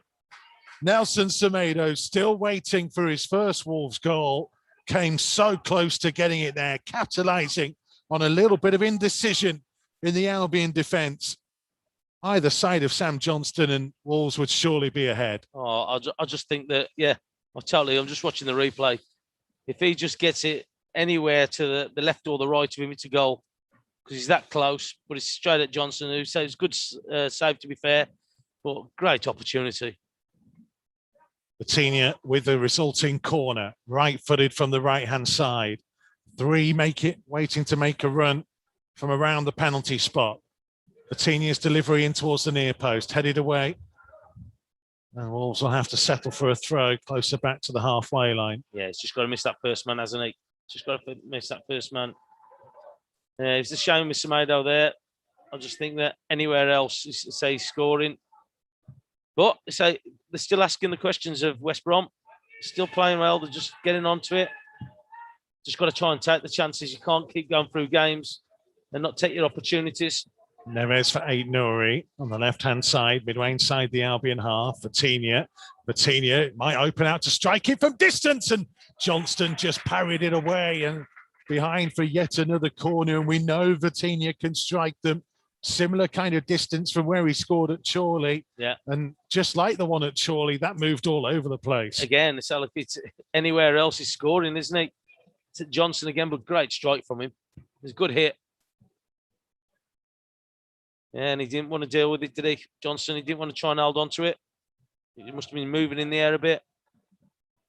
But it's a good little bit of pressure from Wolves in this last few minutes or so. Coutinho's corner, right-footed from the right-hand side, lifted deeper this time. Saïs's header over the top of the crossbar. Goes down as another really good chance. Yeah. I thought it was a free header. Just going to see the replay again. Got a little bit of pressure on him, but it's a free header. He's just got to direct it down, hasn't he? Well, Albion are making a change here. And it's Dara O'Shea who's going off. And Matt Phillips is coming on. So Big Sam has seen enough. And he's taking off a defender and presumably going to a back 4. Yeah, I think they'll do that. So again, I think earlier on he's tried to match up, hasn't he? And he's left it as long as he could, but he's realised that the midfield area, they're having a lot of success, Wolves, and a lot of ball. Neves, Vitinha, then Donker. So they're effectively 4-3-3 now with Phillips on the left and Pereira on the right with Diagne through the middle. Zotazawi couldn't quite keep it in. He's so unfortunate, but that will create more opportunities for Fabio Silva to run in behind because they have one less player to cover now. They will. They've just got to make sure they keep doing what they've been doing. So they've been passing the ball really well. Phillips coming on, so it just gives them that little bit more power in that midfield area. But they've definitely got to took the game to West Brom, and they've found it difficult, as you said there. 32 minutes gone, and West Brom have been struggling. Cody lifting one forwards. Ajayi has let it bounce, and Traore challenged, but Ajayi did well to play it back to the keeper. Yeah. 62% possession for Wolves, 8 shots to 3, 4 on target now. Wolves have been much the better team. Well, you're just looking at there. Was it Phillips has gone up onto that front line out on the left-hand side. Neves is struggling. I think he's just hit his knee. No, I don't. The Wolves players are asking them to push it out, but I don't think they're going to. Yeah, Neves staying down. Wolves temporarily with 10 as Albion come racing forwards down their left-hand side, but Semedo blocking off against Phillips and turning and clearing. We'll come to Yokoslu. Back to Bartley. And still Albion play on, and still Neves is out of the game inside the Albion half. It just shows you what the game means to them, that they're not even going to do that. They're not even going to take it out. Pereira forwards, Maitland-Niles. Wide to Furlong on the right-hand side. Low cross blocked off by Saïs, and Aït-Nouri trying to flick it. Traore, I think, was trying to get a shout from the defence to put it out of play. And then Donker and Saïs are pretty angry at Traore, it has to be said, for not doing so beforehand. Yeah, I think it was a difficult ball for him to actually do anything with it, wasn't it? With 2 players around him.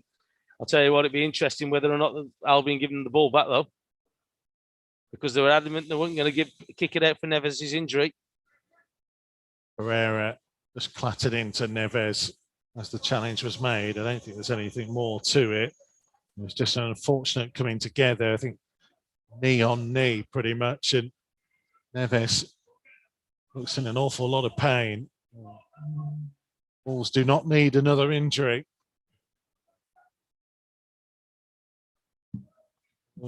Continue to get treatment as Nuno paces around his technical area. I know. Well, just looking at this, Wolves have pushed up. I think they need to be careful that they don't keep the ball. West Brom.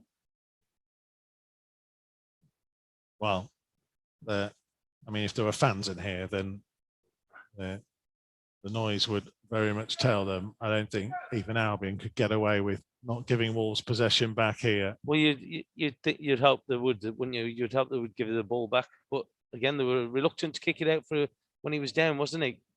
I know it's a leg injury, and I kind of agree with them. So it's not a serious injury. So he's had a whack on the knee. But with the way that things are in football nowadays, if anybody who's got a knock or stays down, the players want the ball out of the players, don't they? So, and I don't think, unless it's a serious injury or a head injury, I don't think they should be playing it out. So, okay, he's had a knock on the knee. Don't know if it was a knee to knee or whatever it was. But the way that things are in the game, where any injury, they usually kick it out. Well, we are waiting for them to get back and see what's going to be happening with Ruben Neves. Furlong has the ball in hand, and It don't look like they're giving it back. Oh, it's changed his mind. I thought the centre forward. yeah, Diania was moving into a position. Furlong's just going to throw it behind for a goal kick. So there you go. Yeah. Question answered. Yeah. Neves goes back onto the field. He's pushing up though at one stage, isn't he? But okay, fair dues to them. They give the ball back. So 36 and a half minutes played. The rain and the wind continues to pour down and make conditions really difficult. And Semedo has got himself into a troublesome area. He forced a long way back and ends up having to concede a throw 10 yards from his own corner flag. And Albion, maybe Townsend thinking about trying to launch this into the box. There's a towel has been handily placed ready for him. There's one down on this near side as well. It'll be launched in from that left-hand side into the penalty area. Cody climbed highest to head it back to Connor Townsend. Up against Semedo. Manages to get his cross to the far post, but Patricio plucks it out the air. Well, that was one of the things that they did against Wolves at ours, wasn't it? To get a goal, the long throw. Unlucky from Patricio there, trying to pick out Fabio Silva. Yeah, big kick forwards. Listen to that weather. It's not giving up, is it? In. It is horrendous. The banners that are over the seats on the far side are fluttering like a Mexican wave as the breeze goes through them. As Neves finds Fabio Silva and now Vitinha. Traore midway inside the Albion half. Trying to switch it out to the right, but his pass was way too far ahead of Owen Otasowie. Need a little bit more from him, Adama Traore, you feel? Yeah, he started pretty well, but Sellock is kind of faded from the game. And he looked bright at the early stages, running forward. Just need a little bit more. I think Nuno's just having a word with him now. Here is Connor Cody midway inside his own half, just to the right of centre, looking downfield. He needs a little bit of movement in front of him. There's not much. It's a good ball, though. All over the top for Dendoncker. The flag has stayed down. Dendoncker just outside the right-hand side of the penalty area. And he did well to play it off Townsend and settle for the throw. Yeah, he did well because he was just on his own for a lot of the time there. But a good ball from Connor Cody. Semedo's throw to Vitinha. Now Neves for Saiz.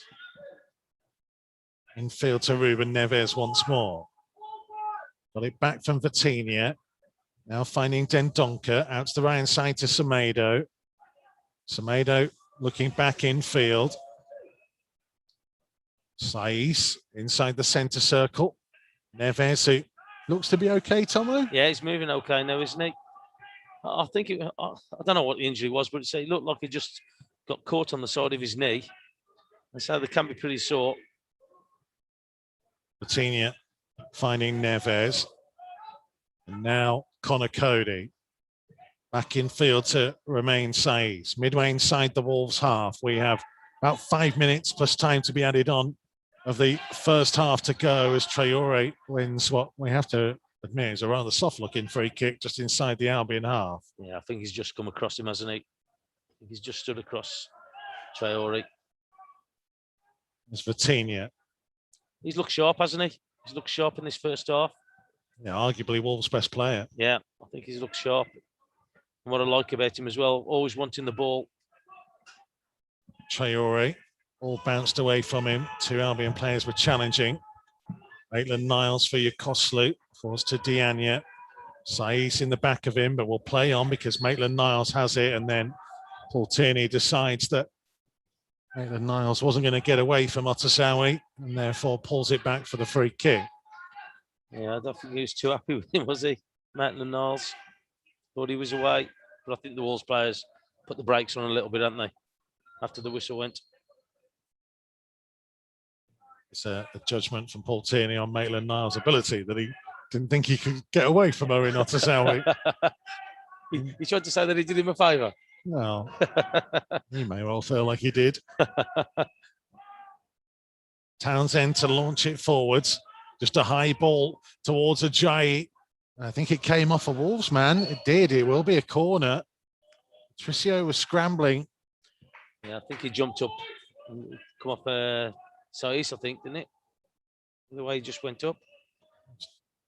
No frills really from Albion there. Just launched it forwards and they've taken this corner short. Gallagher on the right-hand side, right-footed cross, curling to the far post and somehow kept out and brilliantly cleared away by Owen Otasowie from 6 yards out when he looked for all the world as if Albion were going to smash it home. Somehow, this game is still at 0-0. Jay at the back post, I think it was, wasn't it? Gallagher to the right-hand side for Pereira up against Aït-Nouri. Pereira past him, driving towards the near post and turned behind by the head of Romain Saiss. Wolves goal all of a sudden living a charmed life in the last couple of minutes of the half. Yeah, again, so look, decent quality in. Jay, I think, was at the back post that we got the header.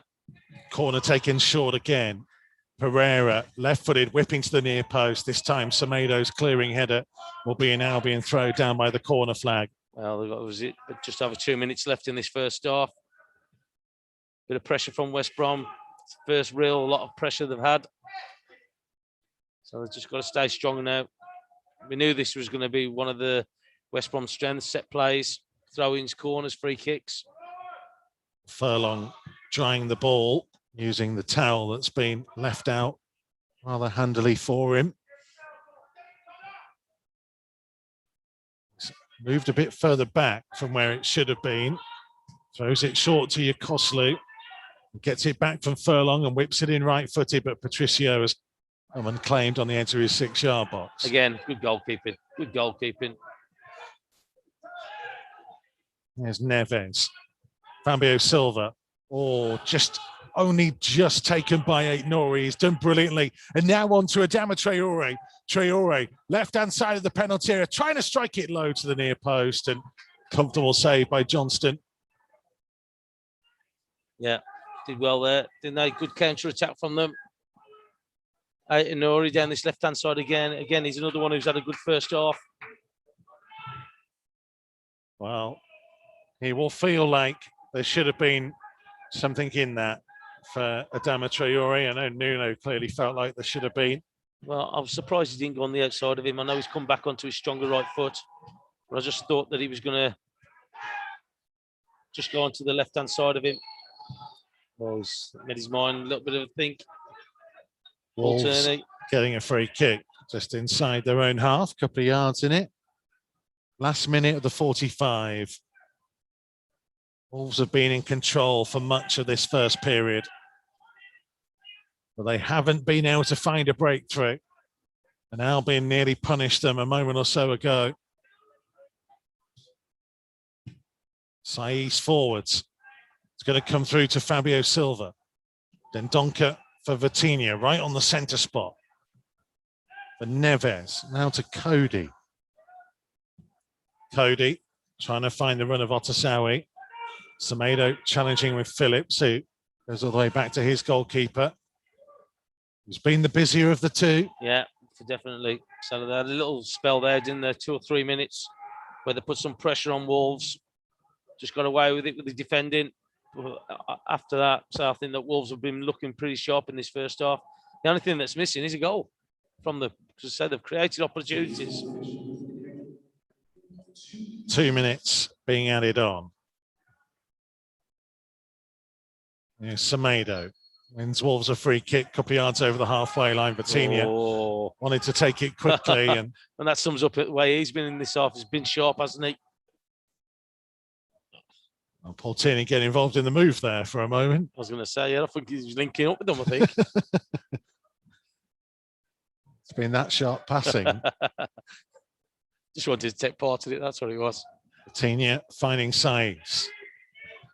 Wide out to Traore, midway inside the half, couple of yards in from the touchline. Neves takes over. Central position to Vitinha. Now for Dendoncker. Onto his right hand side to Semedo. Further wide to Otazawi. Semedo making the run in field. And Otazawi, that's a lovely flick. And here's Semedo. And it's Fabio Silva to strike it. Deflected and in! Fabio Silva gives Wolves the lead. Massive breakthrough on Derby Day at the Hawthorns. Fabio Silva strikes. It's West Bromwich Albion 0, Wolves 1. Again, some bright play down that right-hand side, wasn't it? Looking sharp. Bit fortunate with the goal, but again, he's willing to have a shot. He's willing to have an effort at the goal. Silva got a block on it, but just went straight over the top of Johnston. But some good play down that right-hand side from Owen Otasowie. It's a wonderful flick by Vitinha. Yeah, it is. And it's teed back to Fabio Silva, finish. And there's a real stroke of fortune about it. But you know what? There isn't a single Wolves fan who cares. No. It's in the back of the net, and that's all that matters. Wolves have the advantage on Derby Day. Well, I think they've edged the first half anyway. I said that was the only thing that was missing. Yeah, it's a great little flick from Vitinha, isn't it? And if it stays like that, and Wolves win this game 1-0, don't bother with a vote. That's goal of the season. That's it done. Forget about these 30-yarders. That's it done. Wolves in front, right at the end of the first half. Albion trying to strike back. Can be only seconds remaining. As Bartley is blocked off. It's Dendoncker with him. Still challenging. And that's the end of the first half. And Wolves deservedly in front at the break. Fabio Silva, his last Premier League start was against West Bromwich Albion back in January. He scored in the first half that day. He has scored again. It's been a long wait to start a Premier League game, but he was in the right place at the right time to deflect the ball over Sam Johnston. Wolves had gone close with a couple of decent efforts.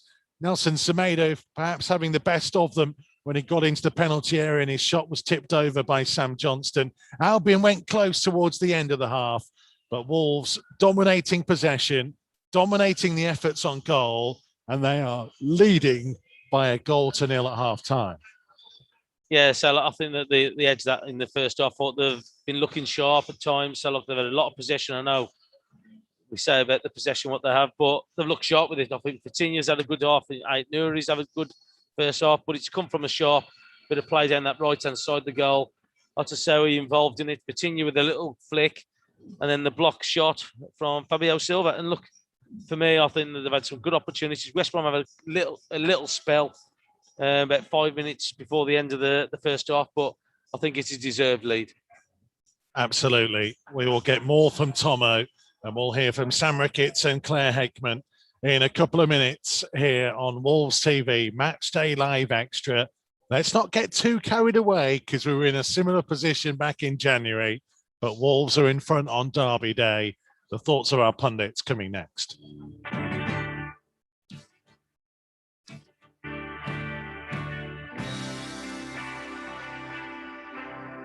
Matchday Live on Wolves TV. Listen for free online at wolves.co.uk or on the move anywhere in the world via the Wolves app.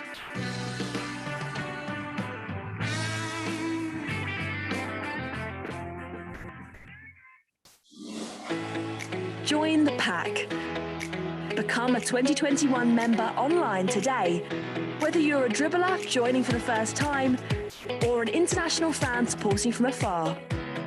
Being a Wolves member gets you an exclusive joining gift, £10 Megastore voucher, and exclusive offers from Wolves and our partners. For more information and to join, visit membership.wolves.co.uk.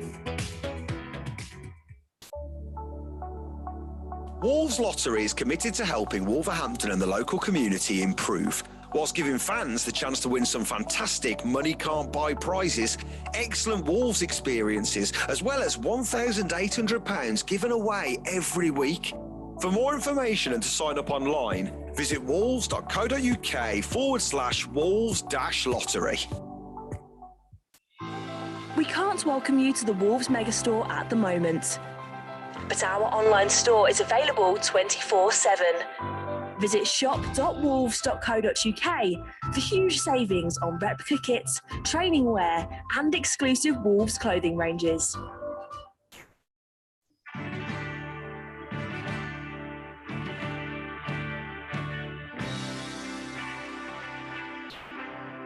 Matchday Live on Wolves TV. Listen for free online at wolves.co.uk or on the move anywhere in the world via the Wolves app.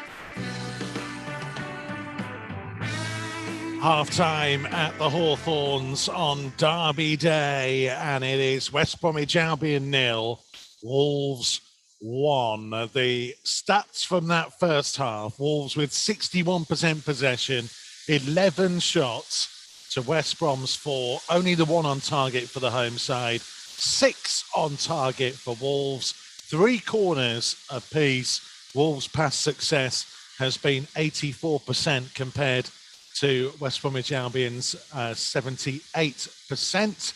It wasn't quite Sam Ricketts versus Rotherham type of goal, but Sam, hey, any goal will do. Yeah, and it was a bet. I know you love a stat. I bet Wolves haven't beaten those stats at halftime any point this season. 11 shots in a game, let alone by halftime, is very, very good for Wolves. And I'm really pleased with Fabio Silva. He's worked really hard, making an impact from the sub, from the bench, which has meant he obviously gets his start today. He worked hard today, and obviously he's got his goal. Fortune, yes, obviously 100%, but I think he's earned it, if I'm honest with you. I think he's earned it, not just today, but in weeks and months gone past. So I'm really, really pleased for him and for Wolves in general. Look, a different team to what we saw last week.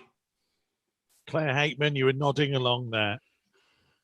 I'm absolutely buzzing with that performance. I thought it was positive. There's so many positives to take there. I thought Vitinha was class.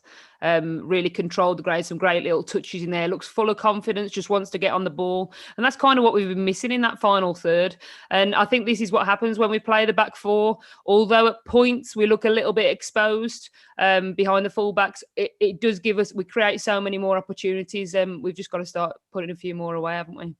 I think you're spot on there. The touch for the goal by Vitinha was first class, but first having someone there, we normally would be lacking a player in that position. And obviously the little like Cruyff flick for the goal was excellent, typified by that, what you were saying.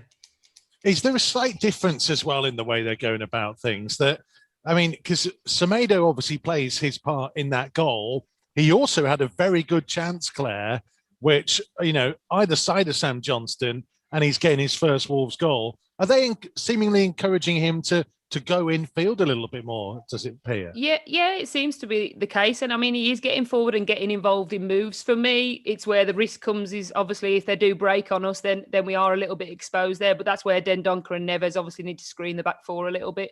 But I thought Semedo, really unlucky. He's desperate for that first goal, isn't he? He showed some great feet to get himself into the position. And like Tomo said, he just he could have slotted it in the corner rather than take a big strike at it. And Sam Johnston's a quality keeper, so he's going to always be in a good position to make the save anyway. But so many positives to take there. And I mean, Traore, he's giving the ball away a little bit in parts, but I mean, look at the four that's playing up with him. So much inexperience and a bit of youth, but it's great to see him lively and on the ball and lots of desire and heart in there as well. So really positive in that first half for me. We mentioned Vitinha. Tomo, what do we make of Otasowie in the role he's doing today? For me, he's just been in and out of the game, but again, he's willing to run with the ball. What I do like though, he's willing to run beyond the back line at West Brom, and it's give us an out ball some of the times when we're struggling to pick anybody out, he's willing to run beyond the back line of West Brom, and he's looked strong. He was involved in the goal as well. So like he was the one who just played the ball inside to Vitinha. So again, he's done all right out there. He's done okay. He looks a strong presence out on that right-hand side for us, just in front of Semedo. But I'd just like him to have a little bit more to say. If he's playing up there against him, just go and have a go. Go and have a go in the box. Take people on. Be one-on-one. You never know what's going to happen, because there's no doubt about it. He's got the beating of him with his leg power and everything else that he's got and the ability.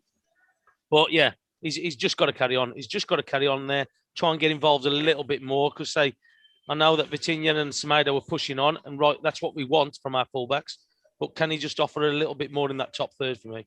I think he looked a bit nervous, didn't he? Yeah. Otasawi at the start, and he did grow into the game. I think he got better as the half went on, but he sold Neves short a couple of times on a couple of balls, but he seems to have picked up again now, and he's a great option. I think it's nice for him to have the impact, and like you say, the involvement in the goal will give him loads of confidence as well. He made a great clearance as well, didn't he? You know, when Saïd sort of half cleared off the line, it was Owen who cleared the next ball then, so that would have given him confidence. Definitely. Talk to me about that moment, Sam, because we've not seen a replay of it up here. It was just that little spell, wasn't it, where Albion just threatened for those last couple of minutes of the half. Yeah, it was after the change, obviously, that Sam Allardyce made. It just gave them a little bit more impetus. They could get a little bit more pressure on anyway. Free header at the back post. I'm not sure it was going in, but Saïd was in the right position to make sure it definitely wasn't going in. And then it was just Otasowie who reacted quicker than any West Brom player. It looked like a West Brom player was going to come in and fire into the roof of the net, but he got there first and hooked it clear. And that's the other thing, is he's a big presence in the box. I know he's cleared that with his feet, but he's another big presence aerially to clear any corners or free kicks coming in. So it feels positive. As I mentioned just before, though, Claire, we were in this position in January, and there is a natural inclination not to get too carried away with what feels like a good game so far from Wolves. Yeah, it's life as a Wolves fan, isn't it? To be fair, we can never take it as a given. And that first game, the home game, was definitely that. You felt like, we're buzzing, we're going to go and push on and, make the most of this opportunity. But instead, we went absolutely backwards. So I think they've just got to keep it tight, haven't they, at the back? And Pereira did a great bit of skill on Alt Nouri and turned him inside out, really, as he went into the box, and possibly should have done better. And they look a real threat from set pieces. I think Ajayi and Bartley look like a presence, don't they, up there? And we look like they're a bit of a handful to deal with. But I think we've got to keep our concentration levels high and not give any silly free kicks away, and minimise as many corners as we can. What would your game plan be, Sam? What was your message to the boys as they would be going out in the next minute or so? I'd like to see what they've done this week compared to last week. Is that a couple of times Rui's caught the ball and he's thrown it straight away. Get the game going. Get the ball moving again. It gets our passing speed up. You've got to keep doing that. As soon as you slow the game down, it's what West Brom want. Can you get the ball and keep it moving and get them, keep the ball, hide the ball off West Brom, get them working, and then the spaces will naturally open up. And hopefully go and get a second and third goal.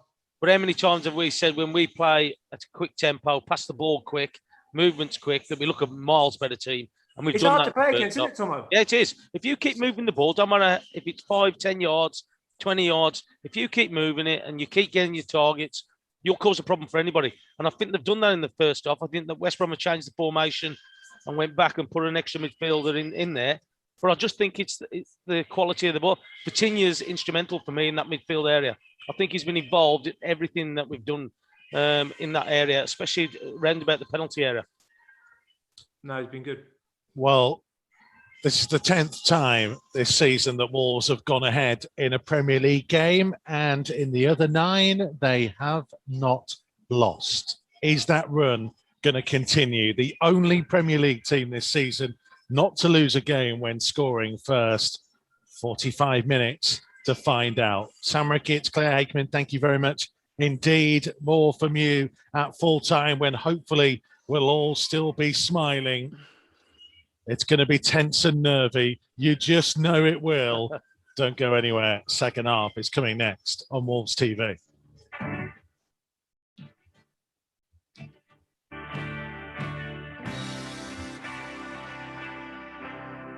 Matchday Live on Wolves TV. Listen for free online at wolves.co.uk or on the move anywhere in the world via the Wolves app.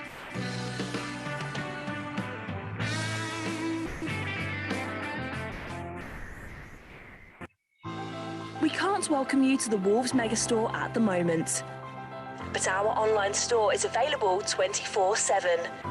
Visit shop.wolves.co.uk for huge savings on replica kits, training wear and exclusive Wolves clothing ranges. The Old Goal Club has a new series, My Golden Game. Speaking to former and current players, coaches, managers and fans of the matches that meant the most to them. It's a club who I have in my heart, and I always keep following it. I'd been back to Molineux on a few occasions, and I never got a good reception, and that hurt me a little bit. Not that I thought I deserved better, but maybe because of those two games against West Brom, where I scored 4 goals in 2 appearances. Check out the series so far, featuring the likes of Jodian Lescott, Kevin Doyle, Neil Emblem and Dennis Irwin. I was absolutely delighted when they came in from League One, and even more so when, after having a tough first 4 or 5 months, that we were on a bit of a roll and ended up playing in this fantastic game. Old Goal Club, My Golden Game, available now.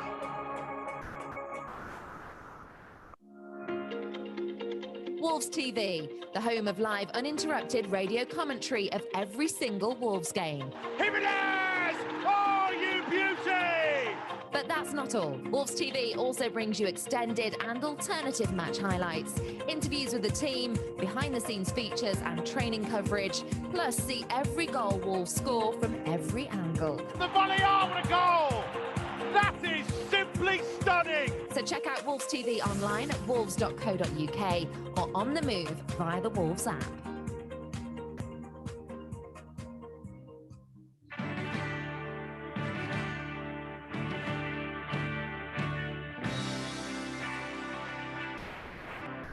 Matchday Live on Wolves TV. Listen for free online at wolves.co.uk or on the move anywhere in the world via the Wolves app.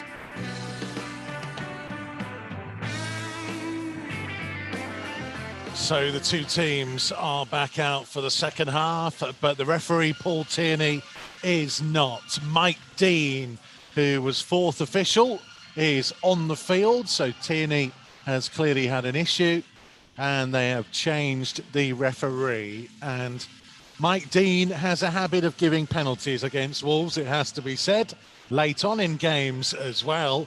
Let's hope he does not get tempted to do the same here. No. We are just about ready to restart. And back underway here at Molineux, at Hawthorns. I wish we were at Molineux. Be a better ground. I didn't say that. Well, I will agree with you, mate. So no changes from either side at the break. I'm running through the two teams in the second. Wolves playing from left to right as we look at it. Second half, attacking the end that would normally be full of Wolves supporters as Cody wins possession on halfway and shows a lovely bit of trickery and now finds Fabio Silva. And Fabio Silva with support from Traore. Traore left-hand side of the box. Can he find an option or maybe a route through to goal? Traore pulling it back for Neves. Neves to hit it low and wide of the right-hand post. It's a great play, especially on this right-hand side by Conor Cody. I'll tell you what, there's a couple of challenges there. He made sure that he won. But I just think Silva could have played Traore early there. He's had an extra touch, just delayed it, and then by the time he's given it to him, he's gone a little bit too wide. But again, good play from Conor Cody's in here. So Wolves with Patricio and goal, the back four of Semedo, Cody, Saiss and Aït-Nouri. Dendoncker and Neves, the holding two in midfield. Otasowie, Vitinha and Traore, all supporting Fabio Silva up top. Albion with Sam Johnston in goal. They did start with a back five. They've now gone to a four of Furlong, Ajayi, Bartley and Townsend. And then Yokoslu, Gallagher and Maitland-Niles in midfield with Pereira and Phillips supporting Diania up top. Wolves leading by a 1-0. We've played just over 90 seconds of the second half. Vitinha releasing Aït-Nouri down the left-hand side, pulling it back. Here's Vitinha inside the penalty area, trying to find room to get it onto his left foot. Couldn't do so. Aït-Nouri will stand the ball into the box, and Fabio Silva's header goalwards was a little bit tame, couldn't get power behind it, and safe take for the keeper. Yeah, it was just behind him, wasn't it? Just behind him. He got his head onto it. But again, some good play down that left-hand side by Ait Nuri. He has done well in this game so far. And again, Silva making sure he gets on the end of it. Got his head to it. They just showed Paul Tierney getting ice taped to what looked like his calf down. He's now taken over as fourth official. Mike Dean, now the man in the middle. Thought Paul Tierney did really well actually in that first half. Seemed to let a couple of decent challenges go. Well, that's what I'm saying. You try and keep the game flowing instead of just blowing up for everything, and he did. He did try and let the game go. Well, this weather continues to be horrendous. The swirling rain.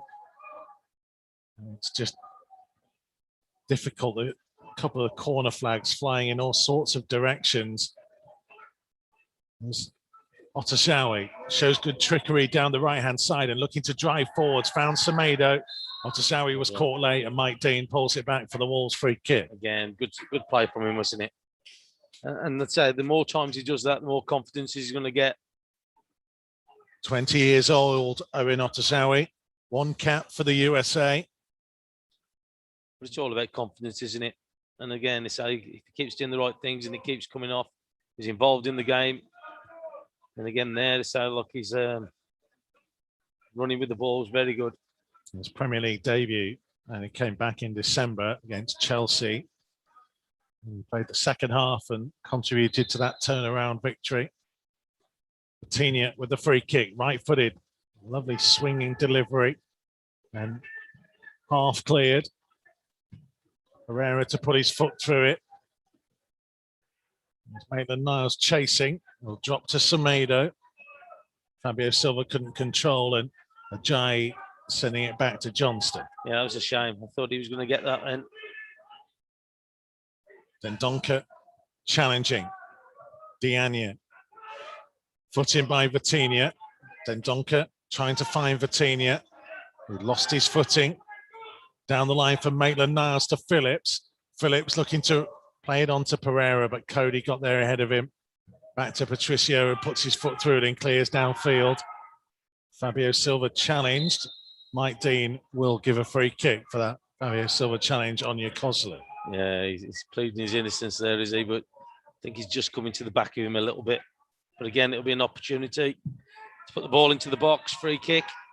All West Brom getting on with it quickly. Phillips down the left-hand side, looking to run on the outside of Semedo. Blocked by Cody, and Semedo left-footed, just clearing it downfield. Fabio Silva trying to put some pressure on. Oh, I don't know. He took it from Townsend, and Nuno out of his technical area straight to the assistant referee who was close to it. It was he who flagged. Well, I think he's missed the ball and fell over. You can probably have a better look at it. There is an arm on the shoulder of Connor Townsend, which is why it was given. Yeah, I thought he was a bit harsh just when I saw it, because I think that he had a swing at it. I think he had missed it already. Yeah. But then Fabio Silva does put an arm on him. Yeah, it's right in front of Nuno as well, isn't it? Right in front of him. Yeah. Townsend looking to launch it forwards and launching it all the way into the Wolves penalty area, but Saïs able to watch it bounce harmlessly through. Yeah. Just to give you an idea, folks, I'm the only one who's got the screen in front of me. In the bay that we are up in the gantry, there is Tomo's TV from home down at the bottom of the stand. Others can try and see. I'll have to get my 3D glasses on in a minute with it. Otazawi miscontrolling on the halfway line. Vitinha, though, great strength and desire to win possession back. Maitland-Niles came through and got it from him in the end, and Vitinha pounding the ground in frustration. I think he wanted a free kick. He was definitely pulled back in the build-up. Well, they've got hold of his shirt, haven't they? They had hold of his shirt when he was doing it. Kozlu looking to lift it out to the left-hand side for Phillips. Phillips trying to drive in field. Now trying to find Gallagher. Gallagher back onto his right foot, but Dendoncker was there, although he slips on the edge of the box, and Gallagher gets it back again, and now Phillips right-hand side of the penalty area, trying to play it on for the low ball in, and Patricio, I'm not sure, knew where it was. It's gone behind for a corner. Well, a couple of Wolves defenders there falling over, getting themselves into a bit of trouble.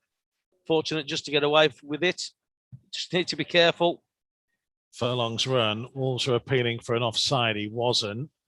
And it was Cody, I think, who turned it behind for the corner. Yeah, I just think that, especially in the conditions what we've got today, there's no messing around at the back. If you're in doubt, just get rid of it. Pereira left-footed from the right-hand side. Fabio Silva clears it away at the near post. Conor Gallagher first to the loose ball. One touch and then lifting it back into the danger zone. But Patricio called and it came all the way through to him. Can I just say, though, that's a great line from Wolves there defending, because what they've done, the ball's gone out, they've pushed up, so the West Brom players have had to come with them, and that's what's left that space for Patricio to come and gather. I say it was good play from him. Here's Vitinha. Inside the Albion half, onto Traore, offside flag's going to go up. Yeah, he wanted it earlier, didn't he? Vitinha's just give it him, delayed it a little bit. But again, he's finding those pockets, isn't he, Vitinha? He's on the half turn as well, running with it. But Traore had made the run already. Albion 0, Wolves 1.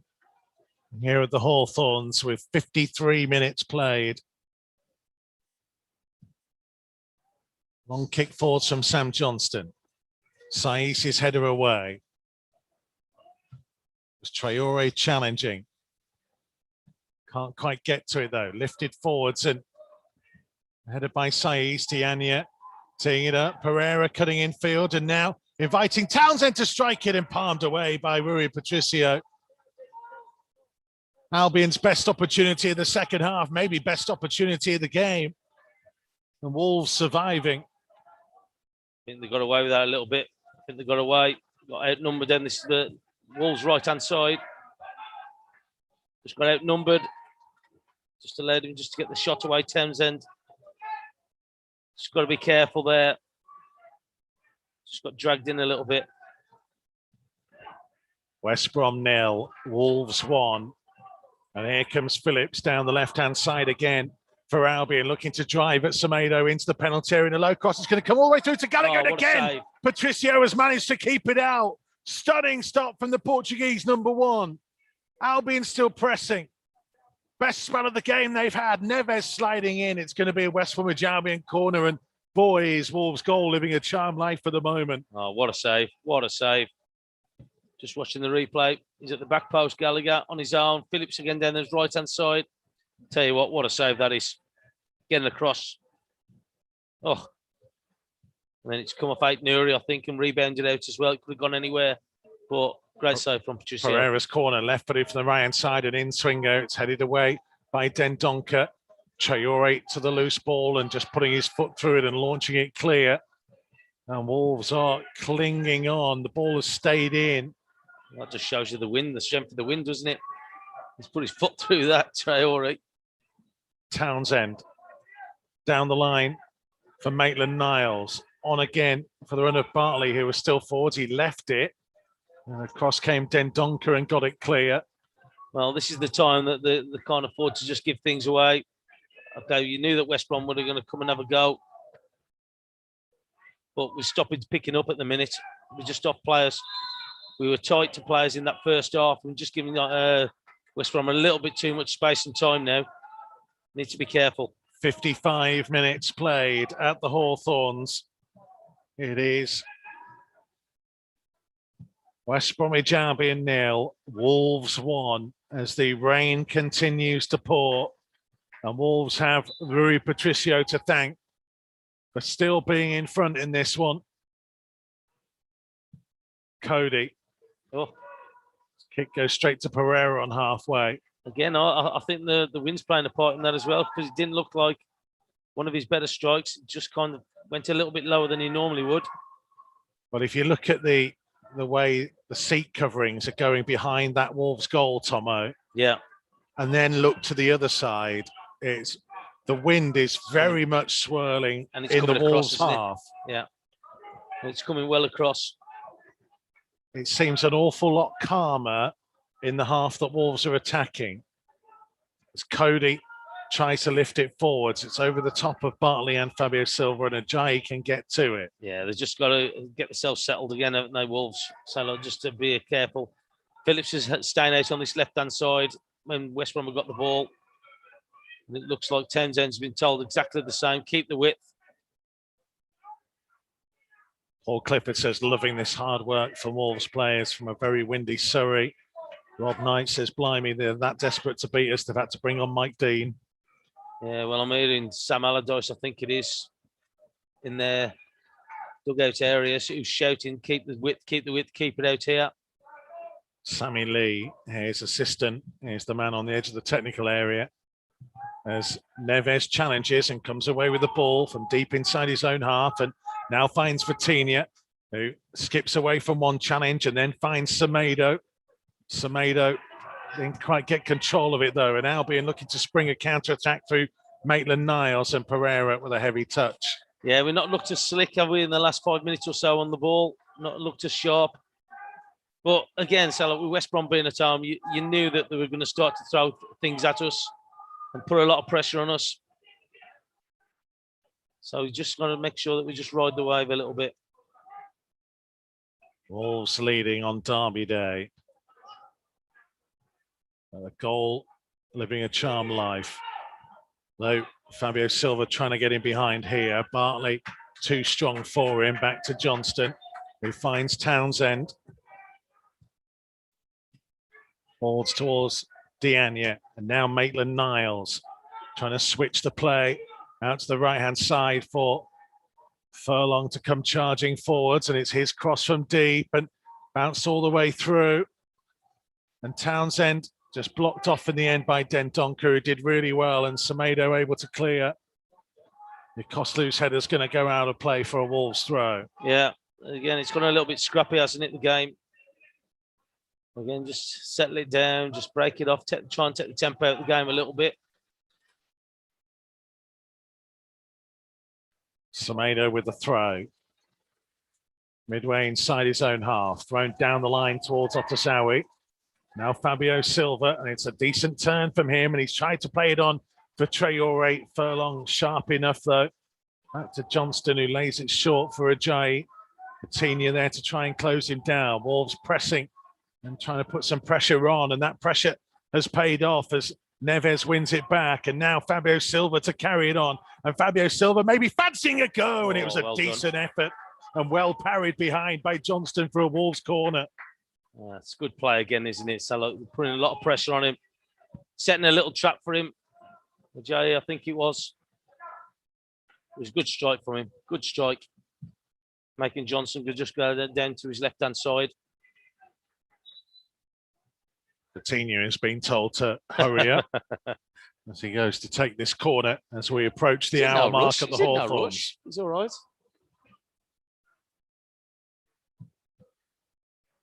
We have Traore, Otasawi, Fabio Silva, Dendoncker and Saiz in the penalty area. Saiz, Dendoncker and Fabio Silva all stood in a row just beyond the penalty spot. Traore and Otasawi inside the 6-yard box. It's Vitinha's delivery. It was Saiz who tried to get something on it. Comes back towards Vitinha, and the offside flag will go up against the young Portuguese. Does that come off Saiz? I thought that came off a West Brom player there. Hard to tell. Yeah, I know. That's what I'm saying. You could argue that in this VAR world, the way they do offsides, they could have let it develop and then check it afterwards. But yeah.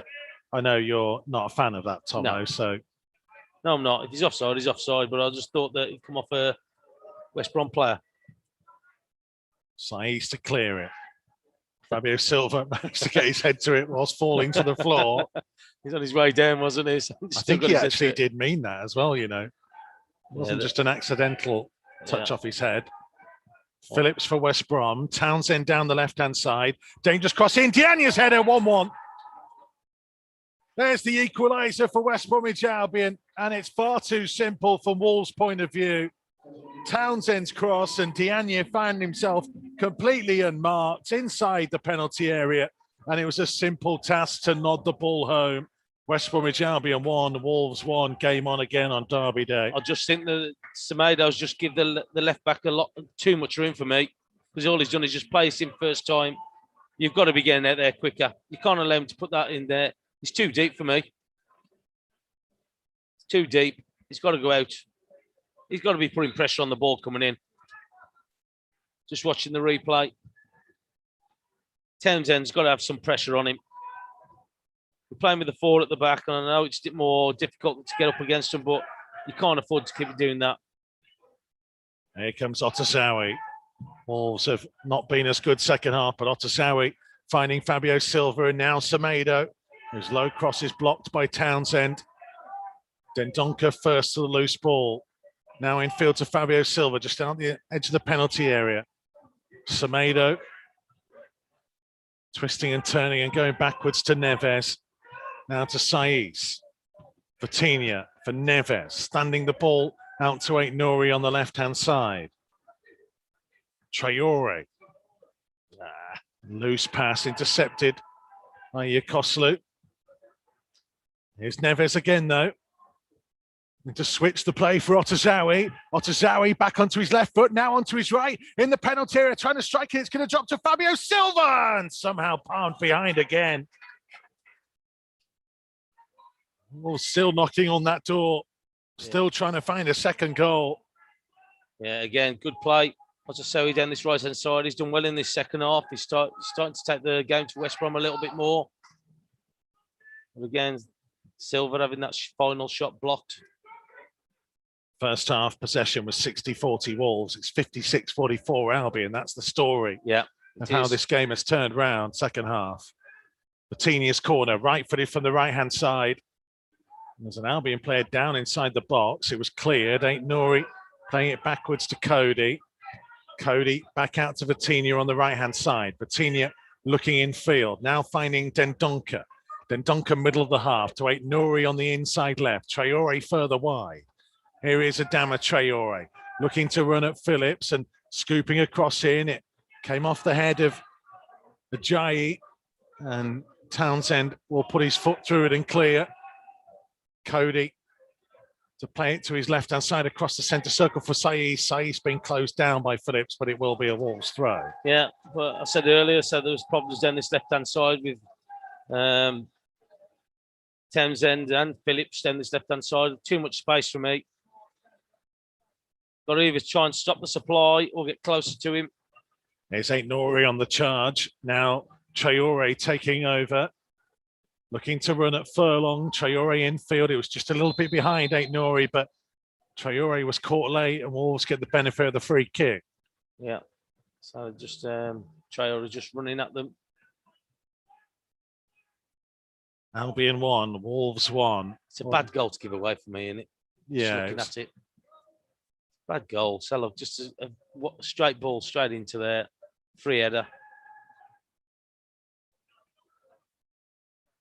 We have played 65 minutes exactly. Aït-Nouri with the free kick, left-footed from the left-hand side. Saiz is forwards from the back. It didn't beat anybody and was cleared away at the near post. Semedo to try and lift it back in. Saiz was grappling away with, I think, Furlong, and it went all the way through to Johnston. Yeah, again, what's missing from the first half compared to the second half is quality in there. So with the crosses, the passes just haven't been as accurate as they were in that first half. But they've got to compete with them. They've got to try and match them. Phillips down this left-hand side has caused a problem with the amount of time and space that he's had. And Townsend as well. Townsend with the throw on halfway. Diania just allowed to run and come and claim it. His ball went all the way back into his own half. Ajayi, that's the goalkeeper Johnston out the penalty area. He comes. Looking to launch it back out to the Albion left. Townsend. Semedo with a foot in, just scooped it infield to Gallagher though. And Gallagher looking to run away from Vitinha. And now out to the right-hand side. And Albion pressing forward again with a dangerous cross in. Neves is headed to the edge of the box and a little strike that will be carried away by Semedo. Where's Semedo going? Almost ran down a cul-de-sac and ended up just hoofing the ball downfield and out of play. Well, Fabio Silva, I think, had tracked back at somebody. He wasn't over this side. But I think he's just called for somebody. Nuno, I think it's Pedence. Semedo with an interception. Vitinha back to Semedo. Lost control Yokoslu intercepted, but Vitinha winning it back. Great feat. What a performance he's having, Vitinha. Gives it to Semedo on halfway. Back to Dendoncker. Dendoncker was wise enough to wait for Pereira to close in on Cody and played it to Saiss instead. And Saiss releasing Aït-Nouri down the left-hand side. And Aït-Nouri infield. Fabio Silva to Vitinha. Another little back heel on the edge of the penalty area. Bartley has wiped him out, and Vitinha, for a moment, looked like he was going to stay down, but there was just a bit of frustration in him there. I think he was disappointment more than anything, because he thought that he could just get the ball. He just tried to drag it back. Townsend infield to Maitland-Niles. Long ball forced to Diania on the left, up against Semedo. The two collide, and ball goes all the way through to Patricio, and Mike Dean just wags his finger and says no. Yeah, we're going to have to do something about this left-hand side, because I say the two of them, Townsend and Phillips, are causing all sorts of problems. Traore driving forwards. Well, you wouldn't necessarily say that Daniel Podence is more of a defensive option to help deal with that, but he is the man stripped and ready to come on. No, well, the only thing that I could think about is, it depending on who they're going to take off, is Otasowie just to drop back and help Semedo when we haven't got the ball. Because he has got 2 against 1, and that's a problem as well. Well, Aït-Nouri with the free kick. Will be fascinating actually to see who Podence comes on for. Because I don't think he'll be taking Vitinha off at the moment. I'll be very surprised to say he's had a good game. It's a good game. Aït-Nouri with a free kick. It was a low one. It was deflected through. Otasowie will keep it in. Out by the right-hand corner flag. Got some support here from Semedo. Back to Neves. Chance for a first-time cross. Didn't get underneath it. Cleared away by Diania. Vitinha first the loose ball to Cody. Very clever pass finding Fabio Silva, and now Vitinha falls to Adama Traore. He's got Aït-Nouri with him as Traore gets into the penalty area. Vitinha waiting for a pullback. Traore went for goal and couldn't find the bottom corner behind for a goal kick. Yeah, so I think we might see the change. Well, I thought we might see the change now, but clearly not. He's just having his briefing, I think, before coming on. Who would you take off at the moment? Oh, it's a difficult one. So, like, I think Otasowie's done okay down this right-hand side. Traore, so because he's done enough to stay on, maybe. So, look, not in big patches, but I think it might be Otasowie or Traore for me. Otasowie showing really good footwork and looked to be caught there. Mike Dean not interested in a foul as Neves wins it back on halfway. Vitinha will win the free kick.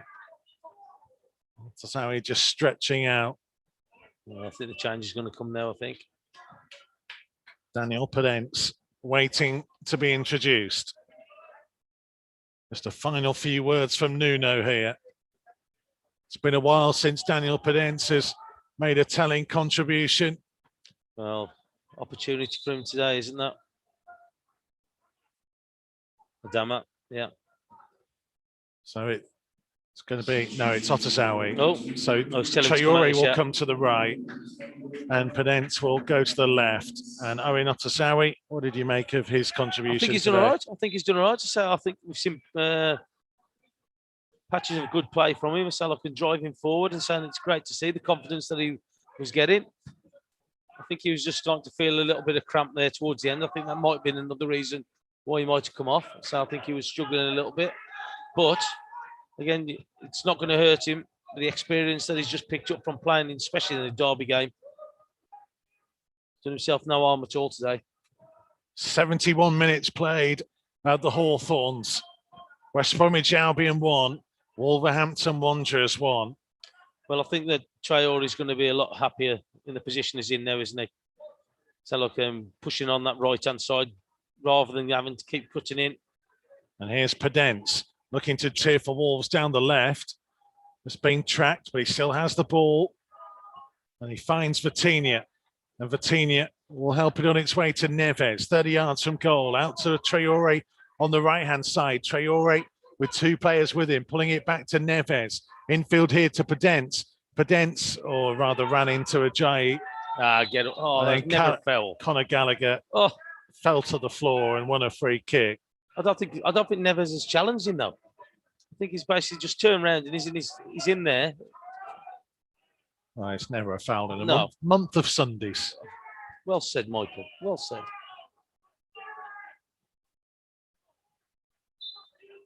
Johnston looking to launch it forward. 18 minutes remain. Is there to be more drama? Can Wolves finally end that 25-year wait for a win here? The flick on, Diania chasing. Across came Saiz and he wins the free kick. And good defending. Mike Dean, having given one soft free kick at one end, gives a rather soft one perhaps at the other. Yeah, I think he's just got there just in front of him, hasn't he? And he's just ended up catching him a little bit. But I think the trail is probably coming out this right-hand side because that seems to have been the threat for West Brom. Townsend down this left-hand side with Phillips. And it'll certainly keep Townsend a little bit more occupied, perhaps. As Bartley looks to launch one downfield. It's going to be an awkward bounce, and Wolves didn't make the most of it, but Cody did well just to step across and allow Patricio to get out and claim it. Yeah, I was always taught when the ball's over the top, don't let it bounce because the advantage goes straight to the striker. Traore on halfway. Flicking forwards towards Fabio Silva. Did well to get there and now finds Vitinha. Vitinha being tracked all the way by Yokoslu. He turns back in field. He looks sharp, doesn't he? He looks sharp. Now Aït-Nouri for Pedence. Left-hand side onto Aït-Nouri. He'll slide. He didn't quite keep it in, did he? Yeah, no, flag goes up now. It's a shame that. It's a shame. Pedence just overhit that pass a little bit. And Wolves are well placed. But going back to Vitinha, I think undoubtedly has been Wolves' best player today. Yeah. I think he's looked sharp, hasn't he? But I've been impressed with the games that he's played. So I remember the Chorley game where he's got that great goal as well. But when he just come on, he's just got that energy about him, hasn't he? Yeah, he's very rarely see him standing still. He's on the move constantly. He's a good player. Yeah. Wolves having to do a little bit more defending here. Sai's been tracked all the way by Pereira. I'll tell you what, I think the rain's got heavier. I'm just looking at it now. Neves forwards, Traore helping it on. Semedo with space to carry it down this right-hand side. Wolves have numbers arriving. Oh, Semedo went in field to Traore and it was behind him and Traore miscontrolled. Bartley got there and Albion got a free kick. Just looking at Nuno and he's absolutely fuming. Semedo's got to give him a better ball than that. Semedo and Traore. But the question will be, Tomo, for Semedo in that position, why is he playing it back in field when he can just run on the outside? Well, I was just about to say that. I said, I don't understand why he's giving the ball. Commit people into it before you're actually thinking about passing it. Callum Robinson preparing to come on for Albion as Vitinha. This places a pass. And Conor Gallagher out to the right-hand side to Furlong. Up against Aït-Nouri. Trying to drive towards him. There's a dangerous cross into a dangerous area. And it'll come out to Yokoslu to strike it. Deflection, and that'll go harmlessly through to Rui Patricio. Yeah, good block. Again, it's like this game could go either way now. 15 minutes left. Just got to be careful, Wolves, that it doesn't become too much open, especially from West Brom's point of view. Saiz looking for Pedence, who stood over it, and the ball is going to bounce all the way through to Diania, and brilliant defending by Cody. Great defending. Well, tell you what, he's fortunate to start off with, but great defending in the end by Conor Cody. Just getting across him. What is Daniel Pedence doing? Just stepping over that ball there. I don't know. Here's Traore driving on, looking to go on the outside of Townsend, and he'll stand across up into the danger area. It was the header by Furlong. Neves trying to bring it down. Neves into the penalty area. He's trying to strike it, blocked by Bartley. And the clearance came off Ruben Neves, and he might have been knocked out here. The ball hit him from real close range, and Mike Dean stopping the play to go and check on Ruben Neves. He's tried to dig that shot though, hasn't he, Neves? I know we're not going to have the replay of it. Hard and low, especially in these conditions. As I say, the rain is absolutely pouring down. Yeah, it's unbelievable the amount of water that is falling on this pitch now. Maitland-Niles is the man being replaced for Callum Robinson to come on.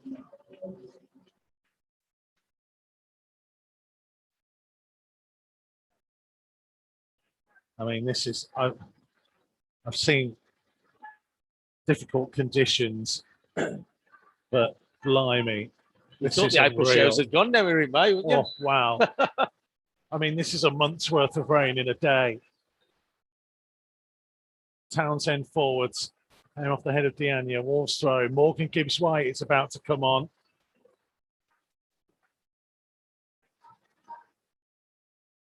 So you can hear the noise falling on the roof above us.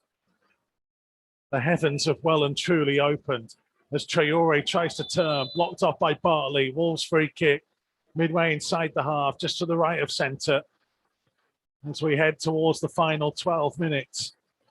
That's where you want to see him, isn't it, Traore? Running at defenders. Good touch, good little turn. I think it was Bartley who actually got his hand into him. There was a game a couple of years ago, a Boxing Day game down at Watford. Nua Dicko scored a winner, and I remember it was horrendous rain all the way through that day. As Vitinha lifts one in, nobody else had quite made a run apart from Saiz. I know, so I don't know what's happening there. They're just delaying their run a little bit. I just wonder whether they're struggling to hear each other because there's so much rain coming down.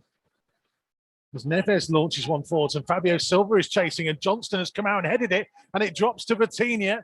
And Vitinha now for Podence, edge of the penalty area, trying to strike it, blocked by Bartley. Podence still has it though. He's got Traore to his right, trying to feed it on for Vitinha. Vitinha into the penalty area, right inside of the box, putting it back and blocked by Ajayi. And Phillips puts his foot through it and launches it downfield. Cody wins it in the air. Semedo on the turn.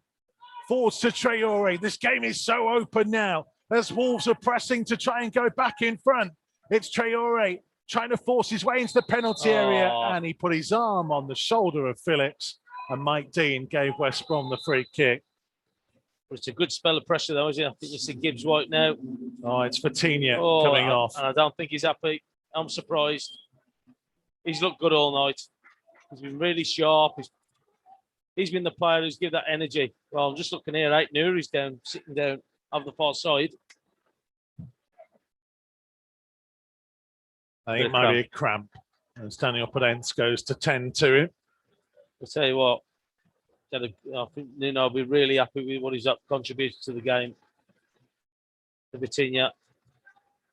Well, in terms of a defensive substitute, Max Kilman and Christian Marquez are the two on the bench. Well, we're in the last 10 minutes now. Well, he's called somebody back. Is it Kilman? It may well be. Yeah. He's called him back. I like Noor, he's struggling there. He's hobbling. I don't think he's going to be able to run that up by the look of it. Well, Podence is still checking on him. Well, they made that substitution. Possibly they should have left Vitinha on. And this now means that there will be no Willian Jose to be able to come on either. This will be Wolves' final change when it's made. 9 minutes remaining. The flick on finds Pereira on the edge of the box. Cody with a foot in. Saiz clear. Bartley there ahead of Fabio Silva. Well, they're going to have to try and get round him and help him. Conor Gallagher trying to cross. Little deflection. Comes to Yokoslu. Oh, and then Yokoslu flew in and Ruben Neves looked to be caught the worse for wear there, but the free kick has been given in Albion's direction. Well, I'll just like to see a replay of that one. Well, I don't think it's a foul either way. I think it's just a block challenge. I don't think that's a free kick at all. I know we're biased, but I think both players kicked the ball. I think that's a harsh decision there. Mike Dean, I don't think there's anything in that. Confirmation that Ait Nouri goes off and Max Kilman comes on. Well, No, this he's is- not a natural fullback, Max Kilman, and we saw No. that against Arsenal. But left-footed, left-sided. So hopefully, slotting there. Well, we've got 8 minutes left. Plus stoppage. But this is going to be a dangerous position for Wolves here. You can see the Pereira. splashes as Kilman arrives in the penalty area. 8 minutes remaining. Pereira, Gallagher, and I think I can make out through the rain, Furlong stood over the ball. Pereira, the favourite, the left footer. Yeah. Now, this with the conditions, this could be a difficult opportunity. Patricio, but he's already done a couple of good saves already in the game. Furlong runs over the ball. Pereira to Furlong right inside of the penalty area, lifting it in towards the side netting and behind for a goal kick. Yeah. Well, it was a cert you thought Pereira was going to be striking that, but just bluffed the Wolves' defence a little bit there. Well, take it from the far side. There's a bit of sunlight out by the look of it, like in the director's boxes. Even though the rain's absolutely thundering it down. I think it'll still be sunlight this time. Yeah. Honestly, that's unbelievable because this rain has not abated at all. It is still pouring down. Semedo with a throw on halfway in towards Fabio Silva. They will be hoping that the weather eases off for the last couple of minutes, but the pitch has become so slick now. Yeah, but I don't think it's really Townsend's throw, Semedo's header. Look at the water now on the pitch.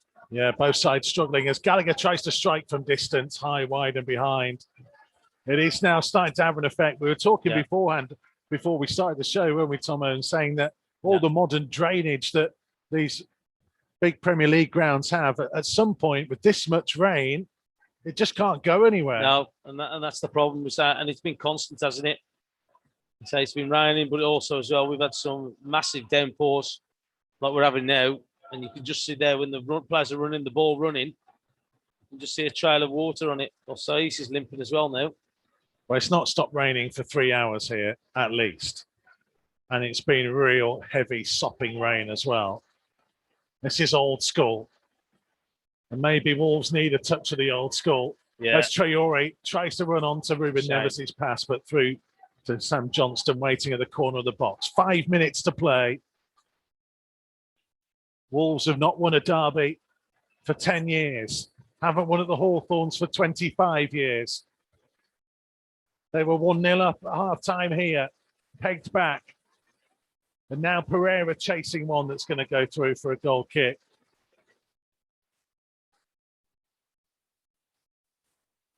Can they find something in the last couple of minutes to end that long wait? Well, it's just making sure you keep focused now on the game, isn't it? Concentration is going to be everything. Just looking at Connor Cody, he's making sure everybody stays switched on.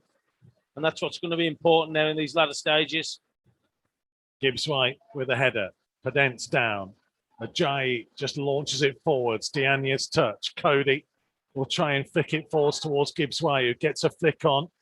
Townsend's header away. Gibbs White turning and hooking it. Awkward for Ajayi. Oh, Traore just missed it. Gibbs White tried to carry it forwards. Just enough pressure on, but a great challenge by Gibbs White. And now here's Neves.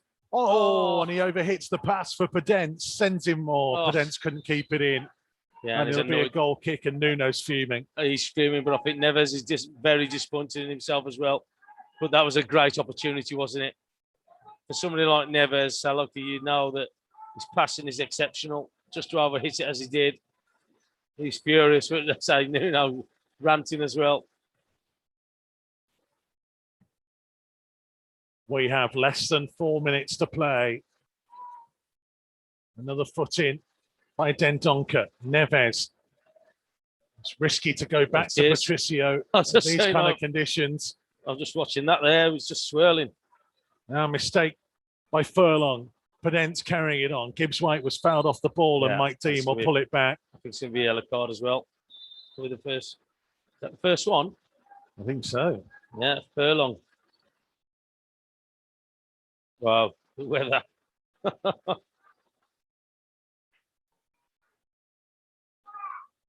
And Maitland-Niles had got a yellow before he went off.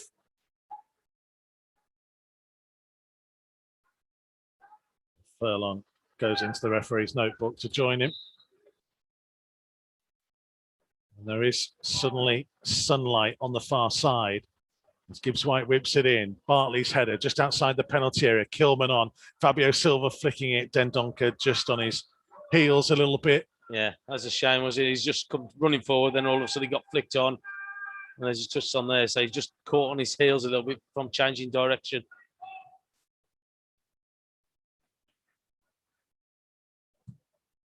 We are 2.5 minutes away from the end of the 90, plus time to be added on. Is somebody going to make themselves a Derby Day hero? Albion turn to try and press here. Pereira down the right-hand side, trying to run into the penalty area up against Kilman, but Kilman stood firm. As well, did brilliant. And Pedence to clear it forwards to Gibbs White. And Gibbs White down the left-hand side, up towards halfway, trying to cut in field. Ball comes to Neves. Lovely flick to find Dendoncker.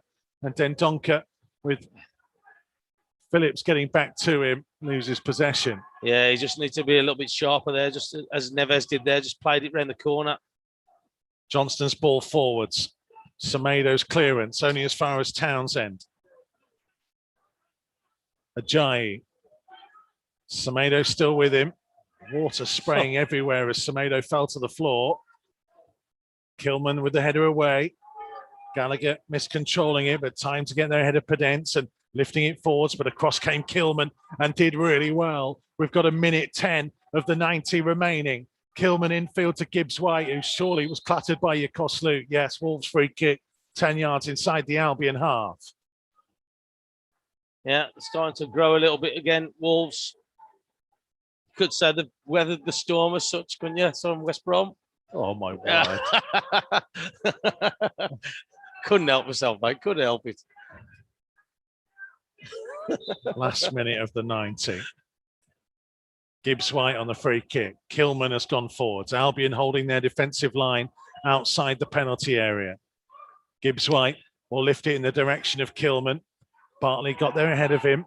Traore stretching. Diagne leaving it for Phillips. Midway inside his own half. Semedo with him. Support from Townsend, who lifts it forwards towards Robinson. Traore won it back. Here's Neves. Now to Traore. And Townsend got a foot in. Yokoslu just held off Neves. Last 10 seconds of the 90. Furlong on the right-hand side. And for the first time in the entire game, the rain has stopped a little bit. I'll say it didn't stop completely. It's still coming down. 3 minutes to be added on. 3 minutes to find a winner. Fabio Silva over halfway. Support from Dendoncker. Infield to Saiz. Saiz across the centre circle for Neves. There is still rain coming down, but it's the lightest it's been, and it's the sunniest it's been. Oh, golden skies over West Bromwich as sign. As Traore cuts in field. Semedo back onto the outside to Neves. Neves crossing. Fabio Silva, was he pushed inside the penalty area? He's appealing. Gibbs White infield to Pedence. Pedence turning, trying to lift it into the box. It's just a scooped one. Traore's header, but it's straight into the arms of the waiting Sam Johnston.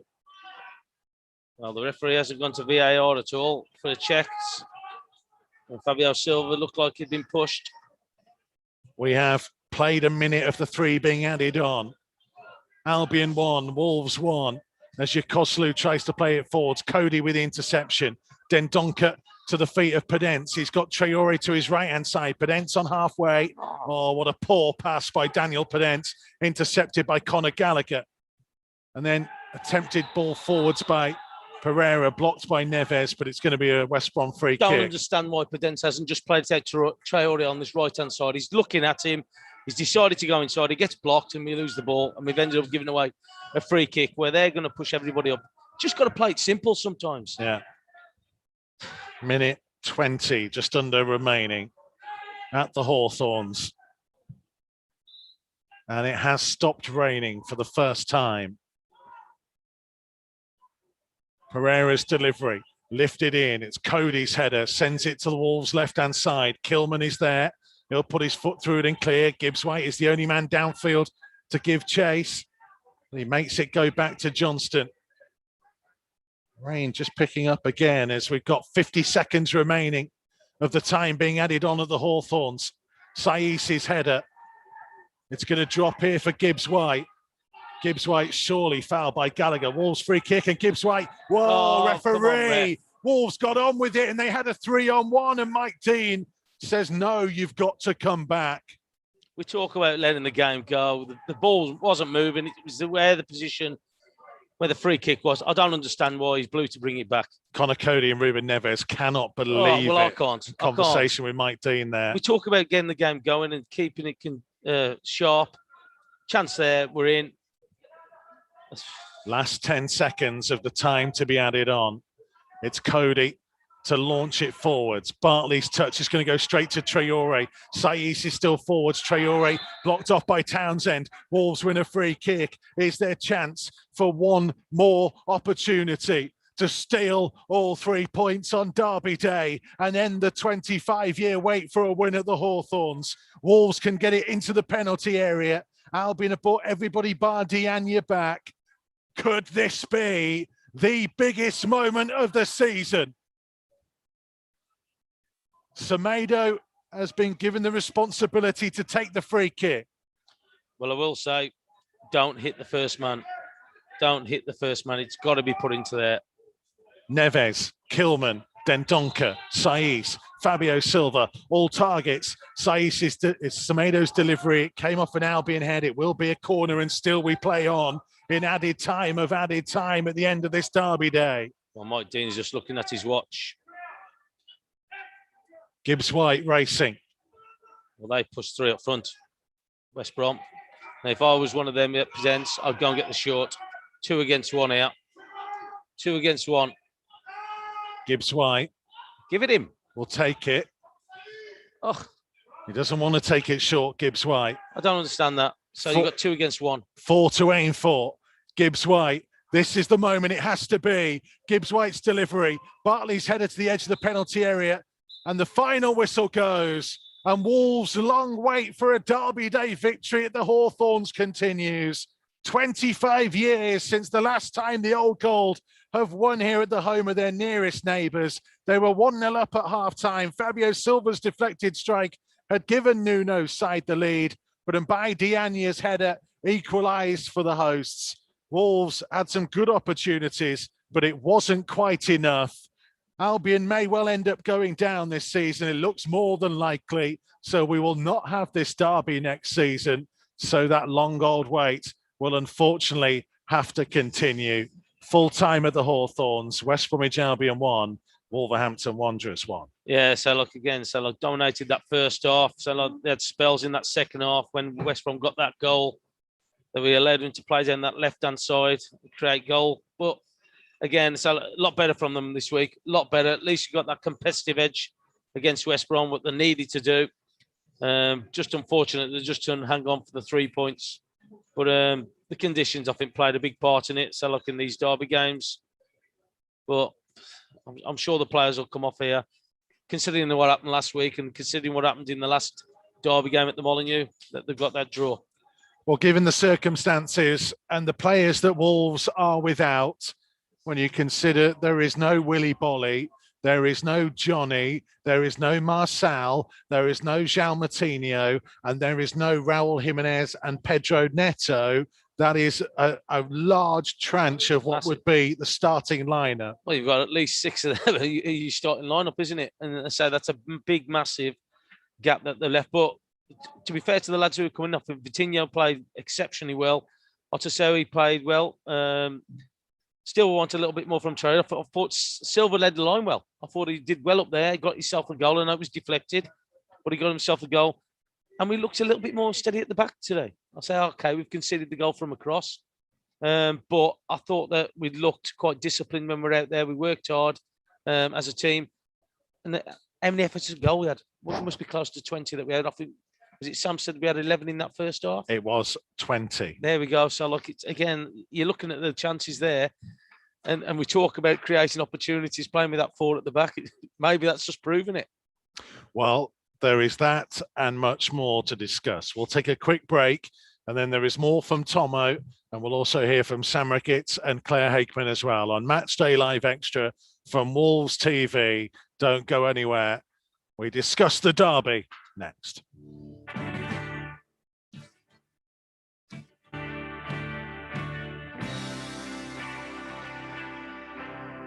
Matchday Live on Wolves TV. Listen for free online at wolves.co.uk or on the move anywhere in the world via the Wolves app.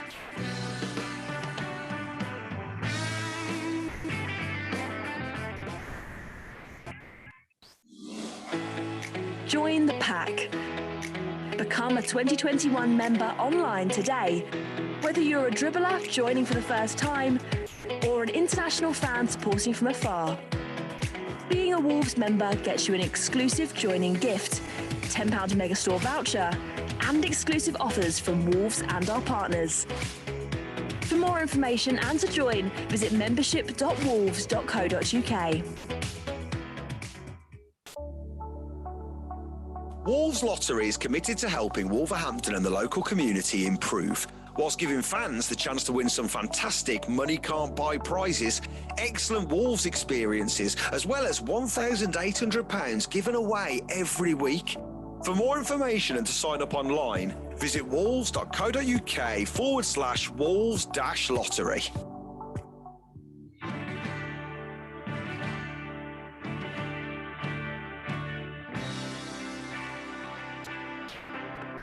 Matchday Live on Wolves TV. Listen for free online at wolves.co.uk or on the move anywhere in the world via the Wolves app. So full time at the Hawthorns on Derby Day in the Black Country. It was not to be.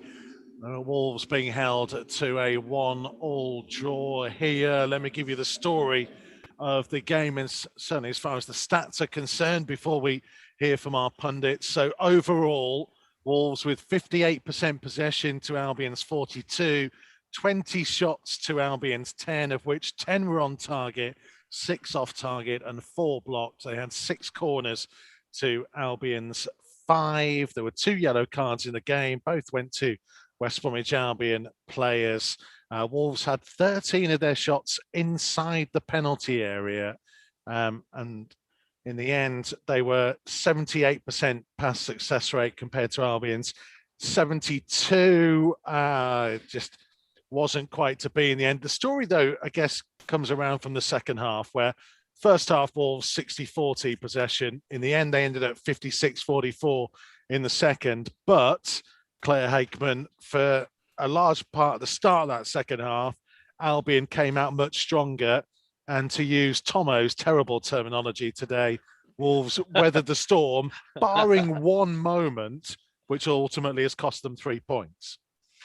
Yeah, I think they'll be disappointed with the goal. And like Tomo said, if only Semedo could have just got out and blocked that cross. I think as a fullback, I think you've just got to stop the cross. I know they're all about putting their hands behind their backs, and I know they're trained in to do that, but I'd rather him giving a free kick away. I know hindsight being a great thing, but he was outside the box, and obviously it was an easy enough cross. It was a decent ball in, and he taps it home. But I think there was so many positives to take, though. It was end to end. It was so open. The conditions were awful. So it did kind of put paid to a lot of the football that we were trying to play. But I think if you were looking for a reaction from last week, you certainly got one. So I think there's a lot of positives to take all over the pitch. Claire's pretty happy. Sam, what did you make of it? Yeah, I'd agree with that. I think there was a lot of improvements from last week. Better with the ball, better intensity without the ball, harder work rate, far more shots. As the statistic goes, that's enough to win a game. Not enough clear shot, a clear opportunity, to score within those shots, but enough shots. And the goal against, I agree with Semedo, over-covering slightly, didn't get blocked across, but then the positions of the centre-backs. In an ideal way of defending would be your nearest centre-back covers the near post, you're like the other centre back is the bang middle of the goal, and then your opposite fullback is level with the back post. Therefore, then you fill the goal. That's where the vast majority of goals are scored from. If you looked at it, Codes was probably 10 yards in front of the near post. Saish was probably just in front of the near post. And then it only really left out Nori sort of to be in the area to challenge the ball, but just gets outnumbered. That was a big, and that's a big thing. Transition, go from a 3 to a 2. That's a huge thing there, which will take some working out in the training ground, probably going in for the rest of the season, also pre-season. If you do want to play a 4, it's a real big area to defend crosses. There was some real standout performances, though, and we've talked in the last couple of weeks about giving some of the more fringe players an opportunity. Fabio Silva, Owen Otasawi and Vitinha were all given that chance from the start today. Fabio Silva got his goal. We'll talk about him in a moment. I want to talk about Vitinha, first of all, Tomo, because I've been a big fan of that boy for a long time, and not just for the goal at Chorley. I really like the way he gets involved in the game, and I thought he was one of the standout players, if not the best player on the park today. Well, I think he was probably the best player on the park. I think that he was lively straight from the off, wanted the ball all the time in tight areas, great feet, involved in the goal, what we got as well with a little flick, clever little flick. And for me, so look, you just watch him out there. He looks like he's enjoying it. It looks like he wants possession of that ball. He causes major problems for teams because he gets in some great little pockets when he receives the ball. But I just think that the games that I've seen him, I think that he's been absolutely outstanding, most of them. The Chorley game with that great goal as well. But it's nice to see when he's somebody on there. And we talk about sparks. We talk about players having a spark for a game.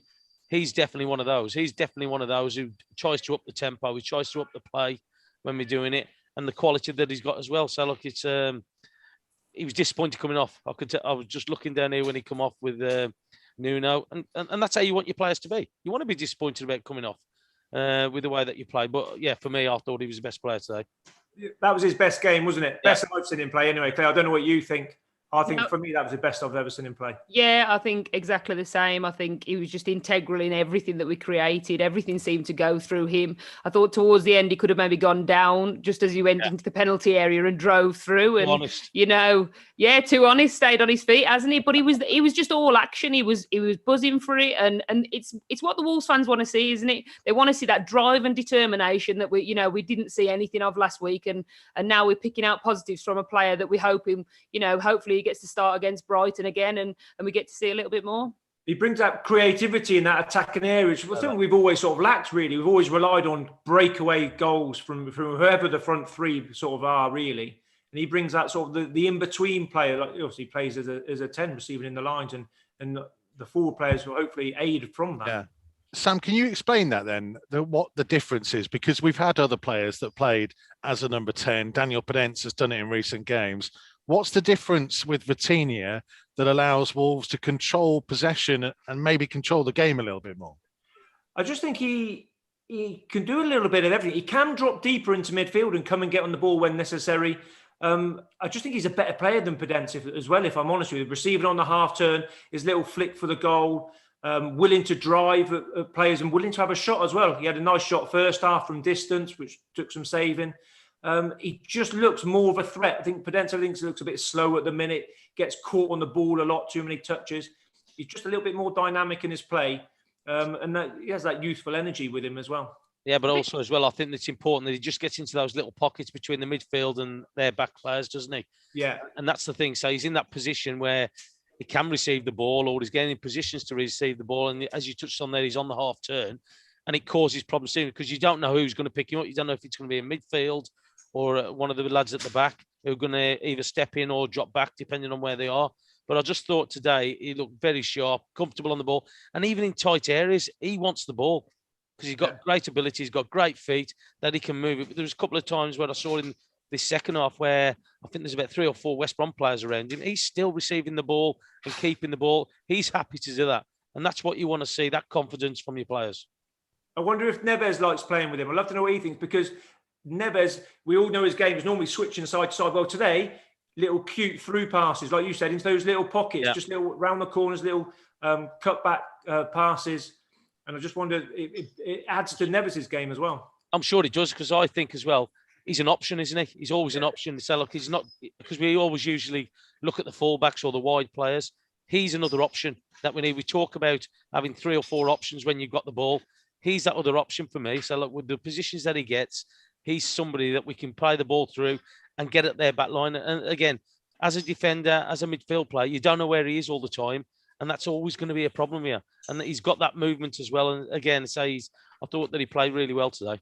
I think it also takes the pressure off Traore a little bit, doesn't it? Because Yeah. I think everyone expects it. We're looking at the last few weeks, you've just been looking for Traore, hoping he can create something from nothing, really, because we've just not had that quality possession in the final third. But Vitinha just offers you something different. And I think Albion did struggle really to contain him, and obviously the other options that we had with Otasawi and Traore as well.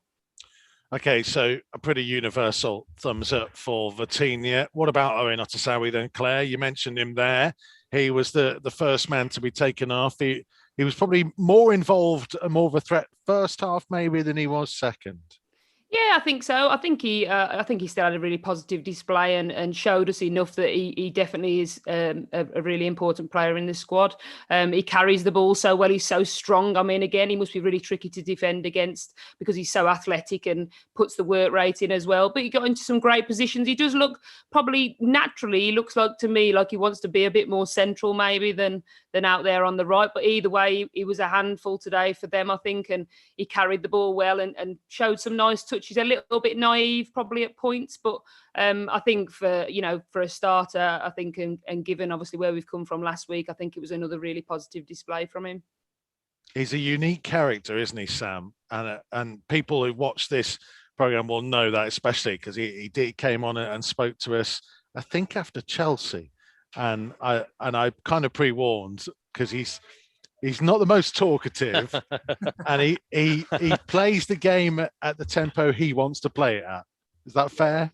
Yeah, that is fair. That is fair. I was pleased with him today. I think he settled in. He showed some nice touches, a bit sloppy sometimes in possession. But like you said, he plays the game at his tempo. What he doesn't realise is his tempo can be whatever he wants it to be. Sometimes it's a bit slow and a bit too relaxed. Well, when you've got the length of his legs, his stride, his power, it's a bit like jumping comparisons here, a little bit like when sometimes you watch Pogba play and you just think you can just run past anyone at any point that you want to. And Owen's the same. Won't always do it, but when he really wants to, he takes some stopping once he gets going. Tomo, what did you make of Otasawi today? I thought he played well. I said, look, he's doing himself no harm at all. I thought that there was times that he probably, again, it's a little bit of naivety when he come to actually playing the ball. But he was positive again. He wanted the ball. He was strong when running with the ball. Probably first half was a little bit better, but again, involved in the goal. Second half struggled to get in a little bit. I don't know if that's because he was a little bit more tired. Because again, I don't think he's played a massive amount of games. But for what I saw of him, so I'll be pleased with him. And again, I'm sure Nuno will be pleased with what he saw today. Okay, so again, pretty universal thumbs up for Owen Otasawi. What about Fabio Silva, Tomo? Big moment for him. Yeah. Fortunate, but he'll take it quite clearly. I wouldn't care how you get the goal. But for me, I just think that he's starting to grow in stature for me. So, look, I think that he's starting to look stronger. The ball coming up to him. He's getting into good positions. Again, we've said it before about people being in the right place at the right time. I think for the goal, he's had the shot, just being in there to cause a problem. Got the shot, blocked, went in. And you make your own look sometimes. But, yeah, I thought that he's improving. He's improving all the time. You can see that he's starting to think about the game. I think that he's realised that he's going to have to build himself up, which I think he has done. I think he gets his body into good positions to hold the ball up and link up as well. And so for me, look, we know he's not the finished article. He's still a young boy. But what he has done is he's starting to improve. He's starting to create opportunities for other people, but also as well, give the manager something to think about who's going to play up that striking position. Tomo, you're right. I think he was good today, but I think there's so much more to go. I think he can be much better as well. Oh, without doubt. He's got to the point where we're saying, yeah, that was all right, that was all right. But your ceiling is still much higher, higher. But you can see improvement, Sam, and that's the main thing for me. I think that definitely you're seeing improvement from a player. So, look, you brought in and so, look, from where he was when he come in to where he is now, you'll be really happy with what it is. Okay, I know. Do you think he needs to play in a 2? There was only 1 second half. He comes short. I think it was Traore had the ball on the left. He come towards the edge of the box, and you're thinking, "Go on, there's a 9. Get bang in the middle of the goal. Yeah. Where's the goal going to be scored from?" Possibly, yeah, but so look, we don't know what kind of formation. But to be fair to him, I thought that he led the line pretty well today. So look, I know a lot of the times he was on his own, but I thought I can see that he's starting to learn the game, and that's going to come. We're playing William Jose, and also I was going to say that, Tomo. Like, how much do we think that actually the role that William Jose has done the last couple of months has helped Fabio, because he's had somebody there like he had Raul early on to watch and learn from? Of course he has. So at the end of the day, look, if he doesn't learn from players that have got the experience what them two have, then he's never going to learn it. So at the end of the day, he's a young lad learning the game, learning the trade. And the only way that you're going to improve is by looking at experienced players.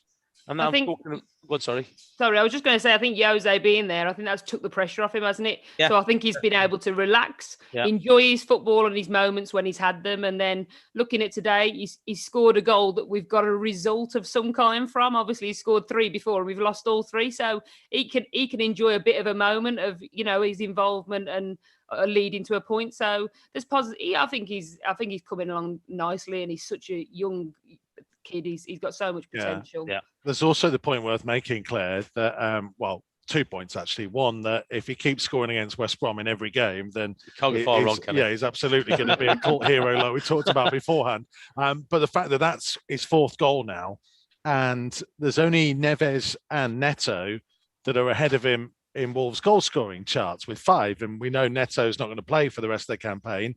So actually, there's a real chance Fabio Silva, albeit, in certain circumstances, could end up as Wolves' top scorer this year.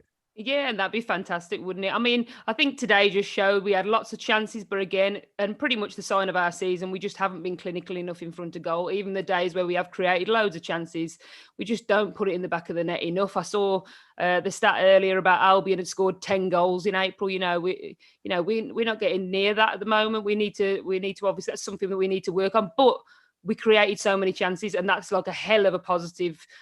So many positives to take from today in the final third, and little bits of great football in there as well. So, we'll be disappointed with a point, won't we? Because, you want to beat the Albion, but albeit I still think we'll take a point and move forward to next week. Talking of, I say now we've had this moment with Vitinha, with Otasowie, with Fabio Silva, with the back 4. Tomo, you kind of have to stick with this for Brighton now and give these boys a run. Well, I think so. Look, it seems to be the thing that he wants to do. So, look, if you look at the chances that we create, okay, we haven't converted them, but we've seen him mess around with the formation and the lineup. It looks like he does, at the end of it, want to go with the back 4 by the look of it. He does want to transform it into a back 4. Now, the only way that you're going to get players to get used to it is by playing them in that formation.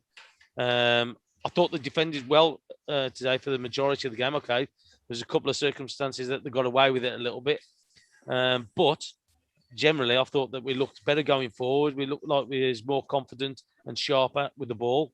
But the only thing that we've got to be careful of is if you're coming up against some top strikers in this division, which you are going to, are we going to be okay in the back 4 with the players that we've got? Yeah, well, look, there is a question mark as to whether he played a back 4 today because he didn't have Willy Bolly, and if Bolly is available next week, we don't know the exact reasons why Bolly is not involved today. Then maybe he will go back to it. If he has Matinho available, maybe he pushes Dendoncker back. He has options, but full well, and interested in Sam and Claire's views on this. Just to finish off, it's kind of, fans will be calling for it now and saying, look, Vitinha, Otasowie, Fabio Silva, leave them in. Let's see what this gives us for 4 games. I think definitely. Sorry, Sam. I just think you want to, they've had a positive display today. We didn't get with the win. We got a point. I just think if you take them out after one game, I think the fans will want to see them have a little run in the side. We need to see what they can do going forward for next season. And although obviously Brighton have just come off beating Leeds, so they're going to be obviously have a bit of confidence about them as well. But we've got a tough final 3 games, haven't we, as well, against Spurs, Everton, Man United. So they're not going to be easy by any stretch. But let's see what these kids can do against, the bigger opposition as well. Yeah, they've earned the right to stay in the team. They have no. I think if you come away from a back four, sorry, I think it's hard to get Vitinha in the team, especially in like his preferred position, his best position. So I don't know. Stick with it. They've done more than enough today to say, go on then, trust me again. Let's go again. And it allows the players to build trust in Nuno's mind, ready for next season. It's another opportunity to say, right, I want to be part of this, what is going to be developed over the summer going into next year. Slight disappointment then that we didn't get the win, but it sounds like plenty of positives to take away from this. Sam Ricketts, thank you very much indeed. Claire Hakeman, thank you very much indeed. Andy Thompson is off to finally respond to John de Wolf, who told him he loved him, and he just didn't respond, just didn't say anything. John's going to have been gutted, and we also need to message Ewan Roberts and unfortunately let him know that he's still the last man to have scored when Wolves won here at the Hawthorns. Who knows when this derby will return, and hopefully then will be the time to end this hoodoo. Thank you very much for watching. I'll see you in a week's time.